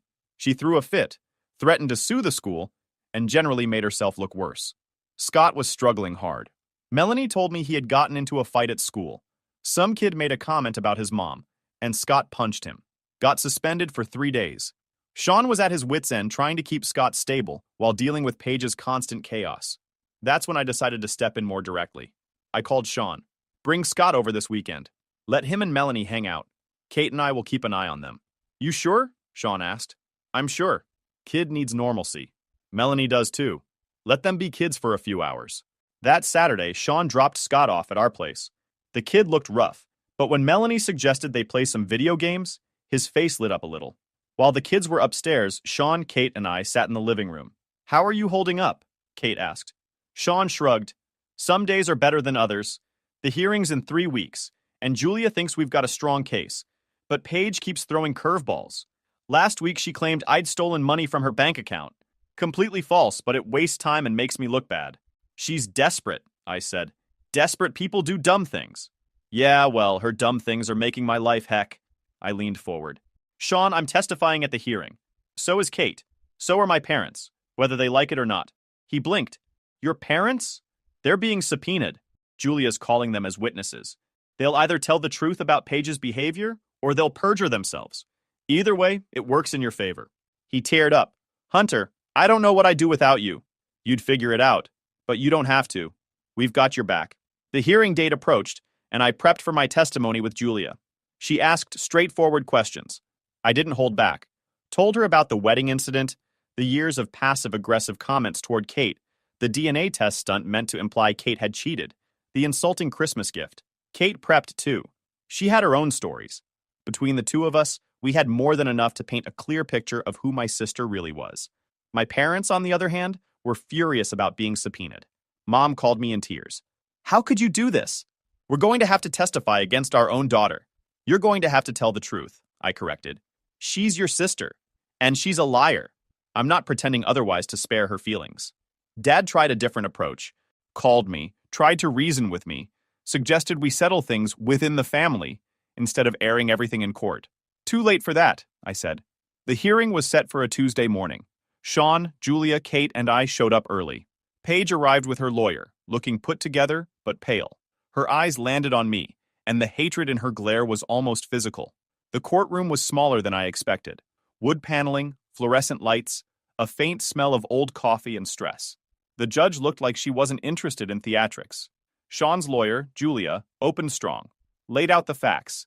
Paige's affair, the years of lies, the DNA test that revealed Scott and Chloe weren't Sean's biological children. She presented documentation, texts, emails, credit card statements showing hotel charges during times Paige claimed to be at work conferences. Paige's lawyer tried to spin it as a private matter between spouses. Julia destroyed that argument in about 30 seconds. Your Honor, this isn't about punishing Ms. Paige for infidelity. It's about demonstrating a pattern of deception and manipulation that directly impacts her ability to provide a stable environment for these children. The judge listened, made notes, and called the first witness. Sean took the stand. He was calm, composed, answered questions about his relationship with Scott and Chloe, how he'd raised them from birth, how he'd been the primary caregiver while Paige focused on her career. They're my kids, Sean said. Biology doesn't change that. I've been their father for 13 and 7 years. I'm not walking away from them now. Next up, Paige herself. She took the stand looking every bit the wounded party. Her lawyer lobbed her softball questions about her love for the kids, her commitment to being a good mother, her regret over the affair. I made a terrible mistake, Paige said, her voice shaking, but I never stopped loving my children. Julia's cross-examination was surgical. Your affair lasted how long? Paige hesitated. A few years. So not a one-time mistake. A sustained pattern of infidelity over multiple years, correct? Yes, but... And during those years, you allowed your husband to believe the children were his. Yes. Did you ever consider telling him the truth? Long pause. I didn't want to hurt him. Julia raised an eyebrow. So instead, you let him raise children he believed were his own. Paige's composure cracked. I didn't plan for it to happen this way. This is all Sean's fault for being so vindictive. But you did plan to keep lying. If not for the DNA test, you would have continued the deception, correct? Paige didn't answer. The judge prompted her to respond. Yes, she whispered. It went downhill from there.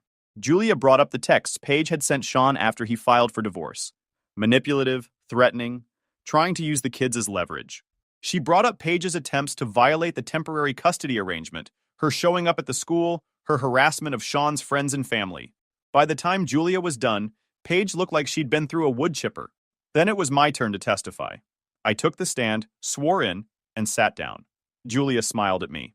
Mr. Hunter, how long have you known the respondent, Ms. Paige? My whole life. She's my older sister. And during that time, have you observed any patterns of behavior that concern you? I glanced at Paige. She was staring at me with pure venom. I looked back at Julia. Yes, Paige has always been manipulative. She'd lie to get out of trouble, blame others, play the victim. Can you provide examples? I walked through the key incidents. The wedding dress drama, years of passive-aggressive behavior toward Kate, the insulting Christmas gift, and finally the DNA test stunt. And what was the result of that DNA test? Julia asked. It confirmed my daughter is mine. Paige's attempt to create doubt in my marriage backfired. Paige's lawyer objected. Speculation, Your Honor. The judge looked at me. Mr. Hunter, please stick to facts. Yes, Your Honor.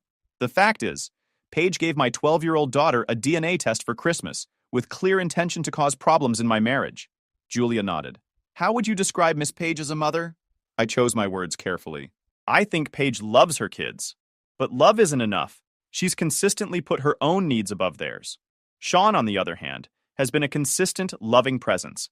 If the goal is stability and the kids' well-being, Sean's the better choice. The final nail in the coffin came from an unexpected source. Scott's school counselor. She'd been working with Scott since the separation started, and she had pages of notes about his emotional state. She testified that Scott had expressed feeling caught between his parents, that Paige had been feeding him a narrative that Sean was the villain, that this was destroying Scott's mental health. He told me he wished everything could go back to normal, the counselor said. But he also said he felt safer when he was with his father, that his mother made him feel like he had to choose sides. Paige's lawyer tried to discredit the counselor, but it didn't work. The damage was done. After 2 days of testimony, the judge called for closing arguments. Julia hammered home the key points. Paige's deception, her inability to put the kids first. She argued that Sean had proven himself to be the stable, loving parent the kids needed. Judge Brennan took a 10-minute recess, then came back with her decision. I've reviewed all the evidence and testimony in this case. I'm awarding primary physical custody to Mr. Sean, with supervised visitation for Ms. Paige. The gavel came down. Paige's face went white. Sean exhaled like he'd been holding his breath for months. He walked out of that courtroom looking like a different person, lighter. His lawyer shook his hand, told him she'd file the final paperwork, and reminded him that Paige could still appeal. But given the strength of the case, it was unlikely to succeed. Paige didn't handle it well. She stood frozen for a moment after the judge's ruling, then turned to her lawyer and started arguing. Her lawyer looked exhausted, like he'd spent the entire trial trying to manage an impossible client. Outside the courthouse, Sean pulled me and Kate aside. I don't know how to thank you, he said, and his voice cracked. You guys showed up when Paige's family wouldn't. Your family too, I said. And you were there for those kids when it mattered. That's all that counts. Kate hugged him. You're going to do great, Sean. Those kids are lucky to have you. He nodded, wiped his eyes, and headed to his car. He had to pick up Scott and Chloe from school. I felt good about it. Not in a vengeful way. Though I won't lie, watching Paige lose was satisfying, but because the right thing happened. The kids were going to be okay. They had a solid parent in their corner. Paige, on the other hand, spiraled. My mom called me that night, crying. She's devastated, Hunter. She lost her children. How can you be okay with this? I said, keeping my voice even. She lied, cheated, manipulated, and created an unstable environment. The judge made the right call. She hung up on me. Again. It was becoming a pattern. The family dynamic shifted after that. Holiday plans fell apart because nobody could agree on where to be or who to invite. Paige refused to show up if Sean and the kids were there. My parents tried to stay neutral and ended up ticking everyone off. It was messy, but it was honest. Melanie asked me once why we weren't seeing Aunt Paige anymore. Aunt Paige made some bad choices, I said carefully. We're still supporting Scott and Chloe, but Aunt Paige and I aren't going to be close for a while. Is Scott going to be okay? He's got his dad. He's got us. He'll be okay. Melanie went back to her homework, satisfied with that answer. A few months in, Scott and Chloe adjusted, Started therapy, slowly healed. Sean started dating someone new, a teacher from Chloe's school. Nice woman, patient, good for him. Paige got her supervised visitation, 2 hours every other Saturday at a family resource center. From what I heard through the grapevine, the visits were awkward. She spent most of the time trying to convince the kids that Sean had turned them against her, that the court system was unfair, that she was the real victim. The kids stopped engaging, stopped opening up, and eventually the visits became something they endured rather than enjoyed.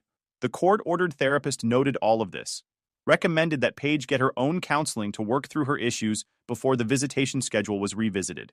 She refused, said she didn't need therapy, that everyone else was the problem. Shocking.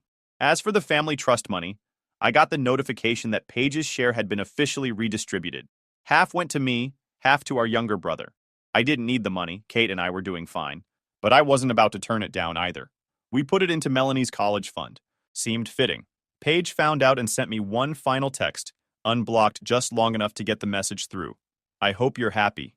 You destroyed my life. I stared at it for a second, then typed back, you made your bed, sister. Blocked her again. Haven't heard from her since. Christmas next year was at our place. Sean brought the kids. My younger brother showed up with his wife and kids. A few cousins who'd stayed neutral during the whole mess came by. My parents did not attend. They'd chosen to spend the holiday with Paige, which was fine by me. Less tension, more pie. The house was peaceful. Life's funny that way. You try to destroy someone else, but sometimes karma decides otherwise. Paige learned that lesson the hard way. YouTube just dropped this new hype feature. If you're hooked on this story, smash that hype button. It tells YouTube this video deserves to blow up, and it keeps even crazier stories coming your way. Parents called me a broke loser for 6 years, and my girlfriend dumped me. Now they're begging me for money after finding out I'm worth $47 million. This is going to be long, but I need to get this off my chest because what happened last week has been the most satisfying moment of my entire life. Also, yeah, this is a throwaway because some of these people know my main account. For those asking for proof in advance, obviously I can't post bank statements or business documents for privacy reasons, but the mods can verify what they need to verify. Trust me, this story is 100% real, and I have receipts for everything. I 31 male now, but this story really starts when I was 23 and fresh out of college with a business administration degree from Arizona State. Nothing fancy, just decent grades and a mountain of student debt like everyone else. My GPA was 3.4, which my family constantly reminded me was respectable but not impressive. My family was always obsessed with money and status. My dad, Robert Chen, runs a small accounting firm called Chen & Associates that does pretty well for itself, but nothing crazy. He's got maybe 12 employees and handles taxes for local businesses and some wealthy families in Scottsdale. My mom, Linda, works as a nurse supervisor at Banner Health, making decent money, but always stressed about hospital politics and overtime. They're comfortable middle class, drive decent cars, live in a nice 4-bedroom house in Ahwatukee with a pool, take vacations to San Diego every summer. But they were always obsessed with appearances and what other people thought. Every conversation somehow turned into comparing our family to the neighbors, my dad's clients, or my mom's coworkers. My older sister Jessica married this finance guy named Derek when she was 24. Derek works at some mid-tier investment firm called Southwest Capital Management, making maybe $120,000 and acts like he's Warren Buffett reincarnated. Drives a leased BMW 3 Series, wears expensive suits from Men's Warehouse, talks constantly about his portfolio diversification and market strategies at every family gathering. My parents absolutely worship this guy because he fits their narrow definition of what success looks like. Derek closed another major account today, my dad would announce at dinner, like Derek had just won the Nobel Prize. Real estate investment trust for a client with $800,000 in assets. My mom would beam like Derek was her own son. Such a smart young man. So driven. Then there's me, Ryan. I was always the quiet, creative kid who spent too much time sketching product designs in my notebooks and reading business books instead of playing sports or socializing. While Jessica was doing dance classes and beauty pageants, winning little plastic trophies that my parents displayed like Olympic medals, I was learning about supply chains and manufacturing processes from library books. My parents saw this as antisocial behavior rather than valuable interests.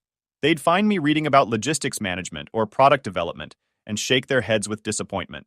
Ryan needs to learn how to network, my dad would say to my mom, like I wasn't sitting right there.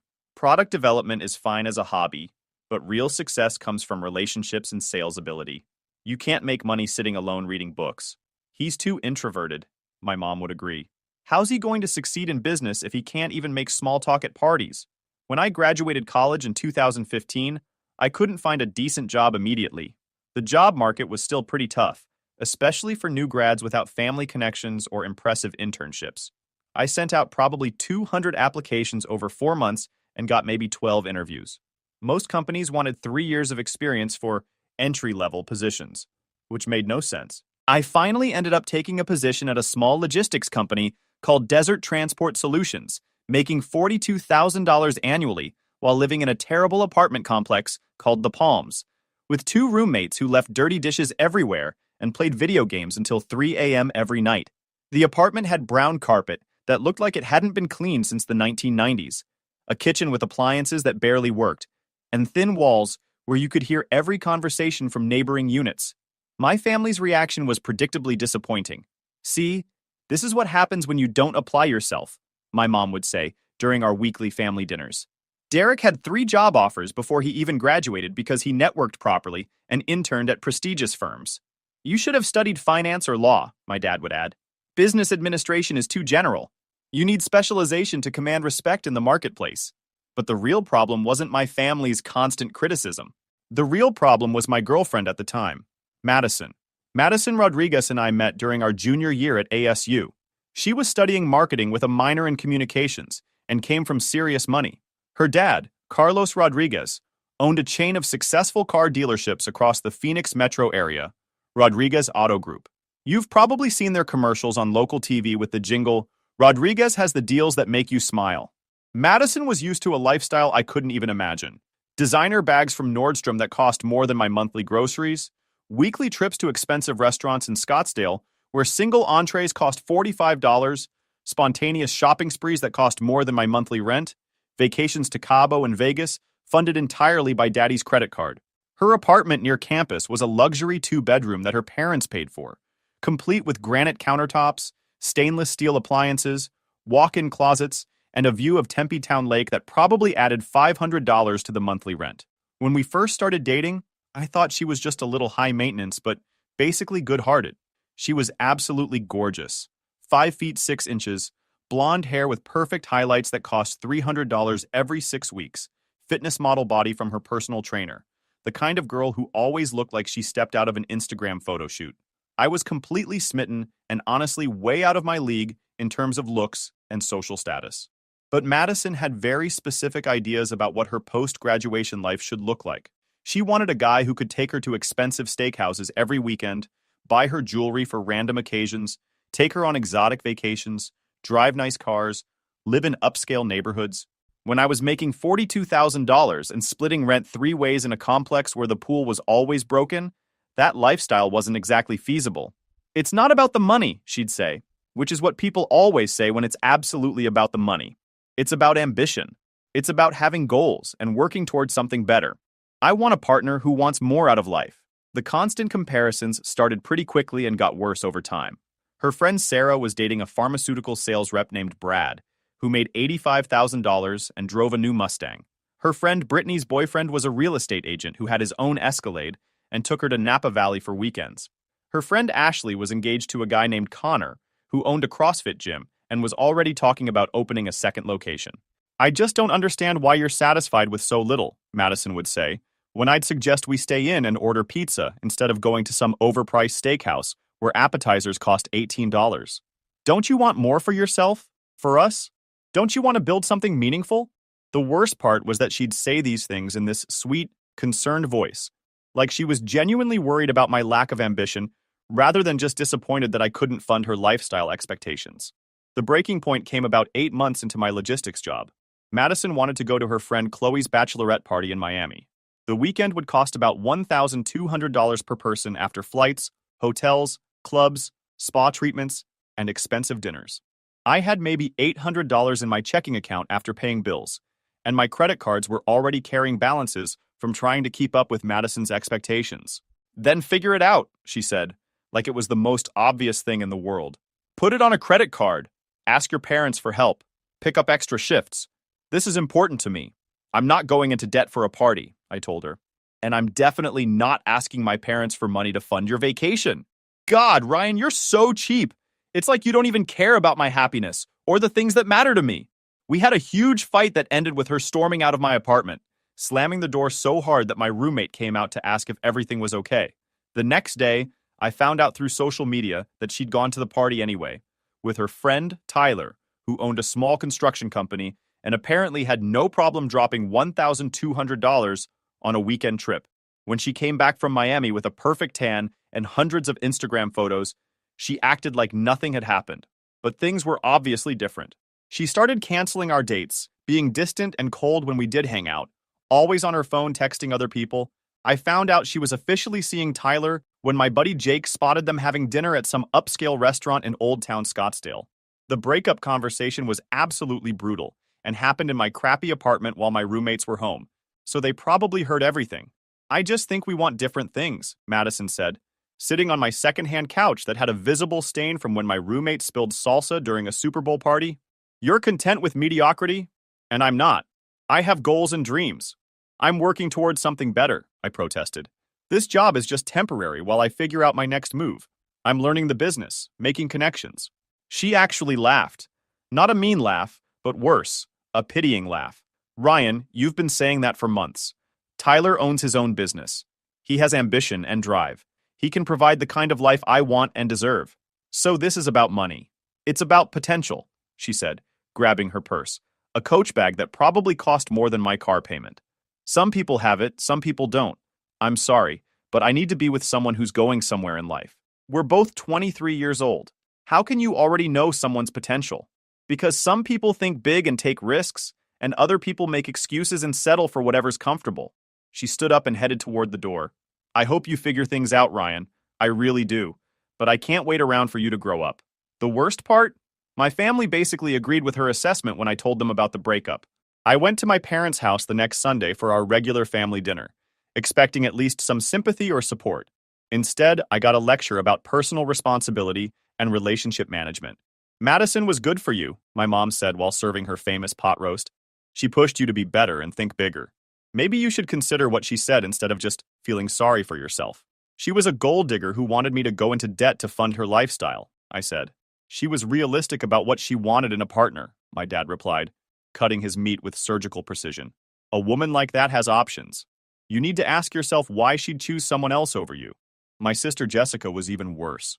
She and Derek had been married for about a year at this point, and were clearly the golden couple of the family. Madison was way out of your league anyway, Jessica said matter-of-factly. Tyler's actually successful. He owns 3 construction crews and just bought a house in Paradise Valley for $750,000. Cash down payment. Maybe this is a wake-up call, Derek added, adjusting his expensive watch. You can't expect to attract quality women when you're not bringing quality value to the table. It's basic economics. I sat there listening to my own family explain why my ex-girlfriend was right to dump me for someone with more money. Derek continued with his unsolicited advice. You know what your problem is? He said, warming to his subject like he was delivering a TED Talk. You have a scarcity mindset. You think small. You need to think bigger. Take some calculated risks. Put yourself out there in the marketplace. Easy for you to say, I muttered. Your dad got you that job. Derek's father was a partner at the investment firm and had basically handed Derek his position after college. But Derek acted like he'd built his career through pure merit and hard work. Connections matter, Derek said smugly, but you have to leverage them properly. You can't just expect opportunities to fall into your lap. My mom nodded approvingly. Derek's right. You need to be more proactive about your career development. And more realistic about your dating prospects, Jessica added. Maybe focus on girls who are more appropriate for your situation. I left that dinner feeling completely defeated. My own family had essentially told me that I wasn't good enough for my ex-girlfriend, and that I should lower my standards in every area of life. But here's the thing. They weren't entirely wrong about me being stuck and thinking small. I was working a dead-end job, living in a crappy apartment, and had no clear plan for improving my situation. I just wasn't going to follow their advice about how to fix it.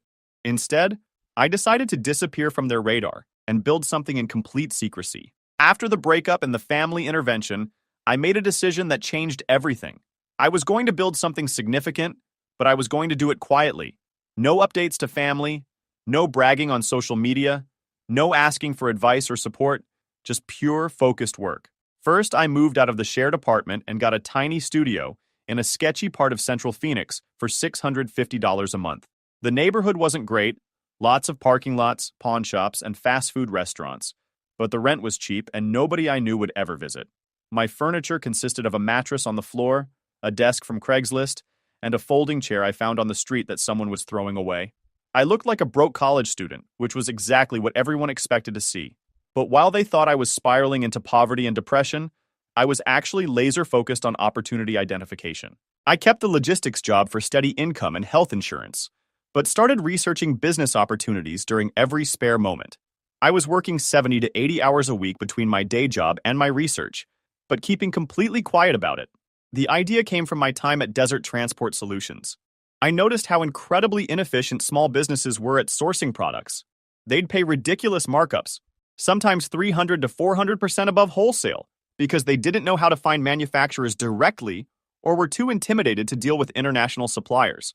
For example, a local restaurant owner was paying $45 for specialty kitchen tools that I could source directly from manufacturers for $12. A boutique clothing store was paying $80 for items that cost $15 to produce. The margins were absolutely insane if you could cut out the middlemen and connect buyers directly with producers. I started small, connecting local businesses with overseas suppliers and taking a modest commission for facilitating the transactions. It wasn't glamorous work. I'd spend hours researching factories in China and Vietnam, negotiating prices through email and broken English phone calls, coordinating shipments, and customs paperwork. My first client was a local coffee shop owner named Maria, who was paying way too much for specialty ceramic mugs. She was getting them from a distributor in Los Angeles, who was charging $18 per mug for items that looked identical to ones I found online for much less. I found a manufacturer in Guangzhou who could produce the same quality mugs with custom logos for 60% less, including shipping costs. My commission on that first deal was $340, which doesn't sound like much, but it was more than I made in a week at my day job and proved the concept worked. Word spread slowly through referrals. The coffee shop owner told a friend who owned a gift shop. The gift shop owner mentioned it to someone who ran a small restaurant chain. Within 6 months, I had 15 regular clients and was making an extra $2,000 to $3,000 per month. By the end of year 1, I was making more from my side business than from my logistics job. By month 18, I quit Desert Transport Solutions and went full-time on my own venture. But here's where my strategy got interesting. Instead of celebrating or telling anyone about my success, I actually started looking even more broke than before. I kept the terrible studio apartment, continued driving my 2003 Honda Civic with the dented door and faded paint, dressed like I shopped exclusively at thrift stores and clearance racks. Meanwhile, I was saving and reinvesting almost everything. My total living expenses were maybe $2,000 a month, and I was banking the rest. My family saw me driving the beat-up car and assumed I was barely scraping by on unemployment or odd jobs. "Ryan is really struggling," I heard my mom tell her sister during a family barbecue I reluctantly attended. "He won't even ask for help. It's like he's given up on himself."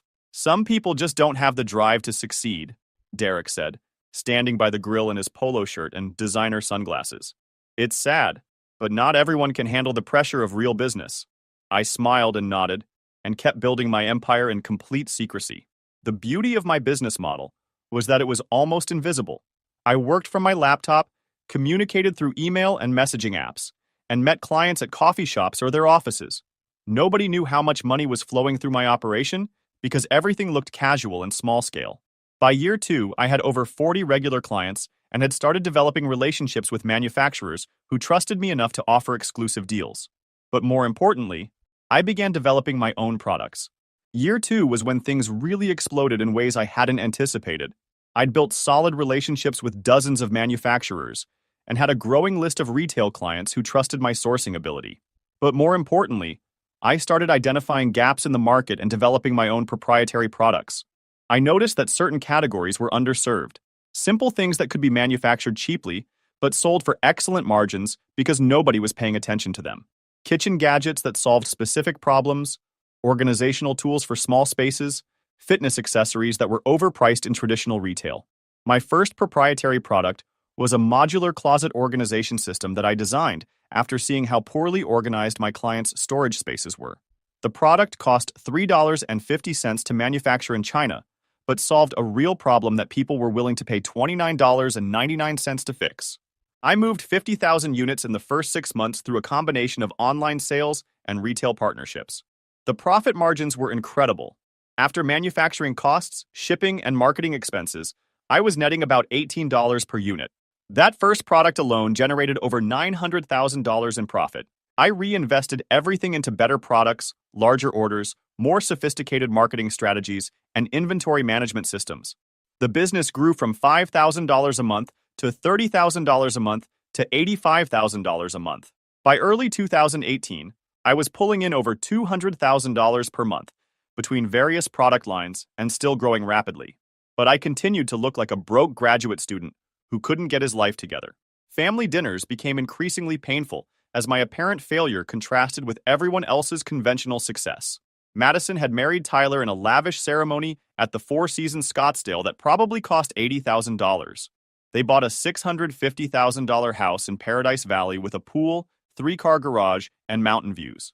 Jessica and Derek upgraded to a bigger place in Ahwatukee and started talking seriously about having children and building generational wealth. Everyone was moving forward with their lives, while apparently I was stuck in permanent adolescence. "We're worried about you," my dad said during one particularly uncomfortable dinner. "You're 27 years old and still living like you're in college. When are you going to get serious about your career and start building something meaningful?"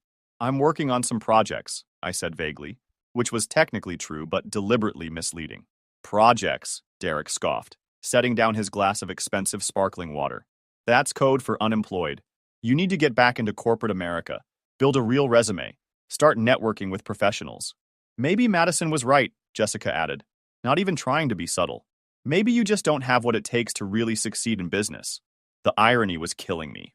I was sitting there listening to people making $60,000 to $120,000 lecture me about success, while I was generating more revenue in a month than they made in a year. But I kept my mouth shut and played the role of the family disappointment. Christmas 2018 was particularly brutal. My parents sat me down for what they called a life intervention. They were genuinely concerned about my future and wanted to help me get back on track before it was too late. My dad offered me a job at Chen and Associates for $38,000 per year doing basic bookkeeping and tax preparation. "It's not much," he said apologetically, "but it's steady work with benefits, and you could learn the accounting business from the ground up. Maybe eventually become a CPA." "Thanks, but I'm good," I said. "Ryan, you're almost 30, my mom said, her voice heavy with disappointment. "You can't keep living like this indefinitely. What happens when you want to get married and start a family? No woman is going to want to be with someone who has no ambition or stability." "Like Madison," Jessica added helpfully, as if I needed the reminder. I looked around the room at my family, my parents in their comfortable middle-class home, Derek in his expensive sweater, talking about his latest investment strategy, Jessica with her new diamond earrings discussing their vacation plans, all of them completely convinced that I was the family failure who needed their pity and intervention. "I'll think about it," I lied, knowing that my business had generated more profit that month than my dad's entire firm. The contempt was getting harder to hide. Derek started making jokes about my career in front of extended family. Jessica would change the subject whenever anyone asked about me. My parents stopped mentioning me to their friends and neighbors. During one family gathering, I overheard my mom talking to my Aunt Sarah about her children's accomplishments. "Jessica and Derek are doing so well," my mom said. "They're looking at houses in Scottsdale and thinking about starting a family. Derek just got another promotion." "What about Ryan?" my aunt asked. My mom paused. "Ryan is finding himself. He's always been different." The pain of being written off by your own family is hard to describe. Every achievement in my secret business life was shadowed by the knowledge that the people who should be proudest had no idea and probably wouldn't believe it if they did know. But I used that pain as fuel. Every condescending comment, every disappointed look, every family gathering where I was treated like the charity case just made me more determined to build something so big that they'd have no choice but to acknowledge it. By 2020, I was worth about $12 million, but my lifestyle hadn't changed at all. My product business was consistently doing $300,000 a month. I'd started investing in real estate using creative financing strategies, and had launched 3 additional product lines targeting different market segments. I owned 6 rental properties across Phoenix and Tucson that were generating another $18,000 a month in passive income. My investment portfolio included index funds, individual stocks, and some cryptocurrency that I'd bought when Bitcoin was still under $4,000. But I still lived in the same terrible studio apartment and drove the same beat-up Honda Civic. The cognitive dissonance was surreal. I'd spend my mornings reviewing financial statements showing seven-figure monthly revenues, then drive to family gatherings in my dented car, wearing clothes from Target clearance racks. The pandemic actually accelerated my business growth in unexpected ways. Everyone was buying products online, supply chains were disrupted, and small businesses needed reliable sourcing partners more than ever. My experience with international manufacturers meant I could keep inventory flowing when other companies couldn't get products. Revenue doubled, then tripled. By 2021, I was worth $28 million, and my monthly income was approaching $500,000. My family's attitude toward me had evolved from sympathy to frustration to outright embarrassment. They'd moved past worrying about me to being actively ashamed of my apparent failures. "I don't know what to tell people anymore," my mom confided to Jessica during a phone call that I overheard. Mrs. Patterson asked about Ryan at book club, and I had to pretend he was exploring different opportunities or something equally vague. "Maybe it's time for some tough love," Derek suggested during one family dinner. "Cut him off financially. Force him to grow up and take responsibility." "We're not giving him money," my dad protested. "No, but you pay for his phone. You invite him to family vacations. You include him in family events," Derek replied. "You're enabling this lifestyle. Sometimes people need to hit rock bottom before they make real changes." This was particularly rich coming from someone whose parents had paid for his MBA and given him a $50,000 down payment on his first house. But Derek had convinced himself that his success was entirely self-made. The breaking point came in March 2022 at Jessica's 30th birthday party. It was held at some upscale restaurant in Old Town Scottsdale called The Mission, the kind of place where appetizers cost $22 and the ambiance is more important than the food. The restaurant had exposed brick walls, dim lighting from expensive fixtures, and servers who acted like they were doing you a favor by taking your order. Everyone was dressed in business casual or cocktail attire, sipping craft cocktails that cost $16 each. Madison was there with Tyler, looking exactly the same as she had in college. Perfect hair, perfect makeup, designer dress that probably cost more than most people's monthly rent. Tyler had put on weight and was losing his hair, but his Rolex was shiny and his construction business was apparently thriving. I showed up in jeans and a t-shirt because I honestly didn't own anything nicer, despite being able to afford the most expensive clothes in the city. I mean, I could have bought the entire restaurant chain, but they didn't know that. Madison made a deliberate point of coming over to say hello, probably out of some combination of curiosity and pity. "Ryan, oh my goodness, how are you?" She gave me the kind of hug you give someone at a funeral, brief, awkward, and full of sympathy. "I'm doing well," I said simply. "That's great. You look—" She paused, taking in my discount store appearance. "Exactly the same as college." Tyler appeared beside her, craft beer in hand, an expensive watch catching the light. "Ryan, dude, good to see you. How's the business stuff going?" "Can't complain." "That's awesome, man. You know, if you ever want to get into something real with growth potential, I could always use a good administrative assistant. The construction business is absolutely booming right now." I smiled politely. "Thanks, I'll keep that in mind." Madison touched my arm in that condescending way that wealthy people use with poor relatives. "It's so great that you're staying positive and keeping your chin up. Not everyone is cut out for big success, and that's perfectly okay. Some people are just meant to be workers, not leaders," Tyler added, nodding sagely. "Nothing wrong with that. The world needs all types." They walked away, probably thinking they'd done their good deed for the day, by acknowledging the family charity case who never got his life together. But watching them walk away, Madison in her designer heels and Tyler with his construction company success story, I realized that I was done hiding, done pretending to be something I wasn't, done letting people who had accomplished far less than me treat me like a failure. That's when I decided it was time for the reveal. The next morning, I called my dad and asked him to organize a family dinner for the following weekend. I told him I had some important news to share and wanted everyone there. "Good news, I hope," he said, probably expecting me to announce that I'd finally gotten a real job, or maybe found a girlfriend who was willing to date down. "Life-changing news," I replied cryptically. Saturday night, everyone gathered at my parents' house. Jessica and Derek, my parents, even my cousin Mike, who happened to be visiting from Tucson. I'd specifically asked my dad to invite Madison and Tyler, which confused him, but he did it anyway. "Why them?" he'd asked. "Trust me, you'll understand."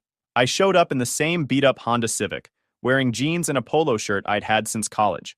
Everyone was already there, making small talk and drinking sodas, probably wondering what kind of announcement the family failure could possibly have to make. The dining room felt familiar, but different. I was seeing it through the eyes of someone who could buy and sell everything in the room without thinking twice about the cost. Okay, Ryan, my dad said, once we'd all sat down around the mahogany table. You said you had news to share with everyone. Instead of making a speech, I pulled out my phone and opened my primary business banking app. Without saying anything, I handed it to my dad. He looked at the screen showing the account balance. His expression changed completely. He blinked, looked again, then set the phone down very carefully like it might explode. What is it? My mom asked, leaning forward with curiosity.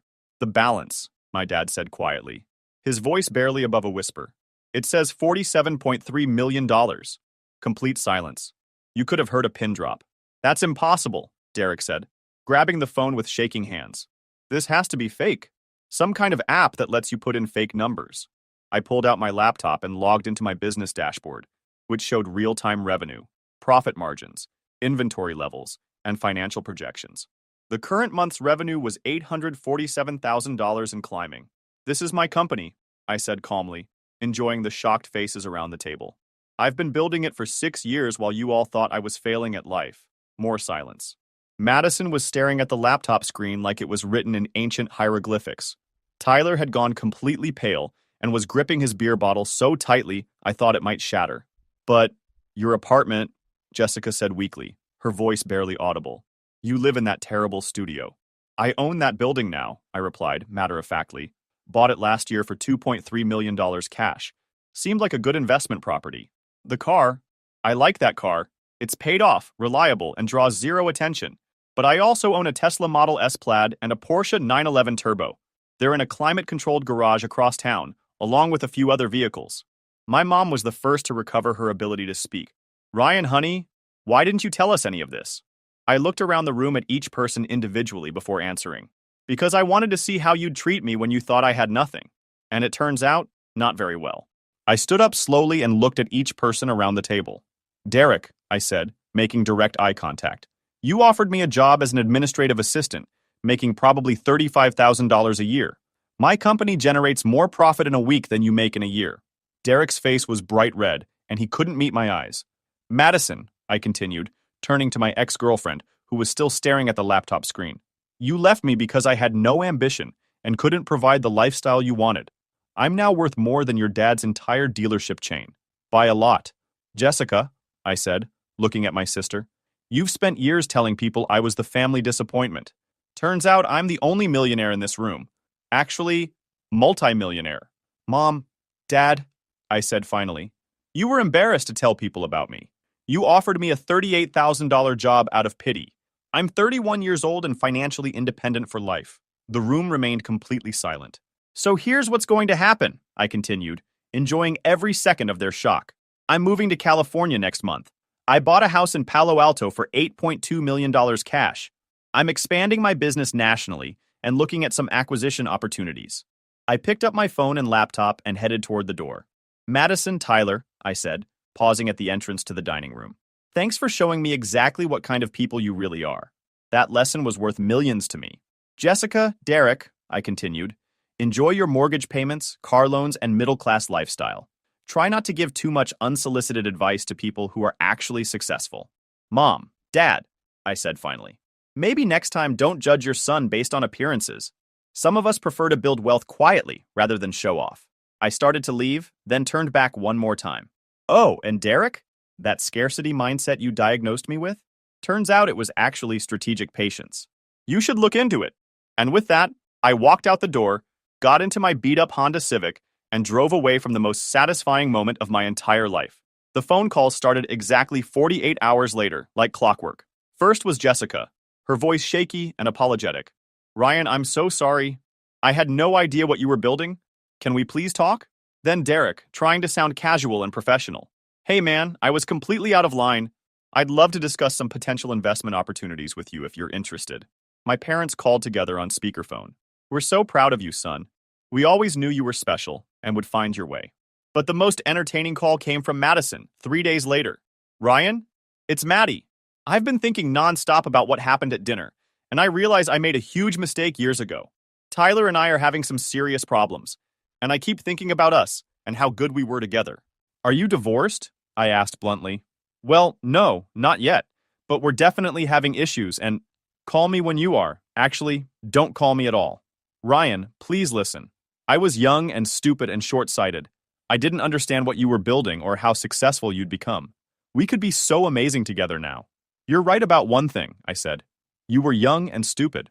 The problem is, you're still stupid. You're just not young anymore. And I hung up. Tyler called the next day asking if there were any job opportunities at my company. Jessica asked for help with their down payment on a bigger house. Derek wanted to discuss synergistic business partnerships and mutually beneficial investment strategies. My parents were the most persistent, calling every few days to check in and casually mention various family financial pressures. Jessica's student loans were becoming overwhelming. Derek's credit card debt was higher than they'd realized. My cousin Mike had some medical bills that insurance didn't cover. Last week, Madison called crying. Apparently, Tyler's construction business had hit some major setbacks during the economic downturn, and they were 3 months behind on their mortgage. Could I help them out? For old time's sake? For old time's sake, I said, absolutely not, and hung up.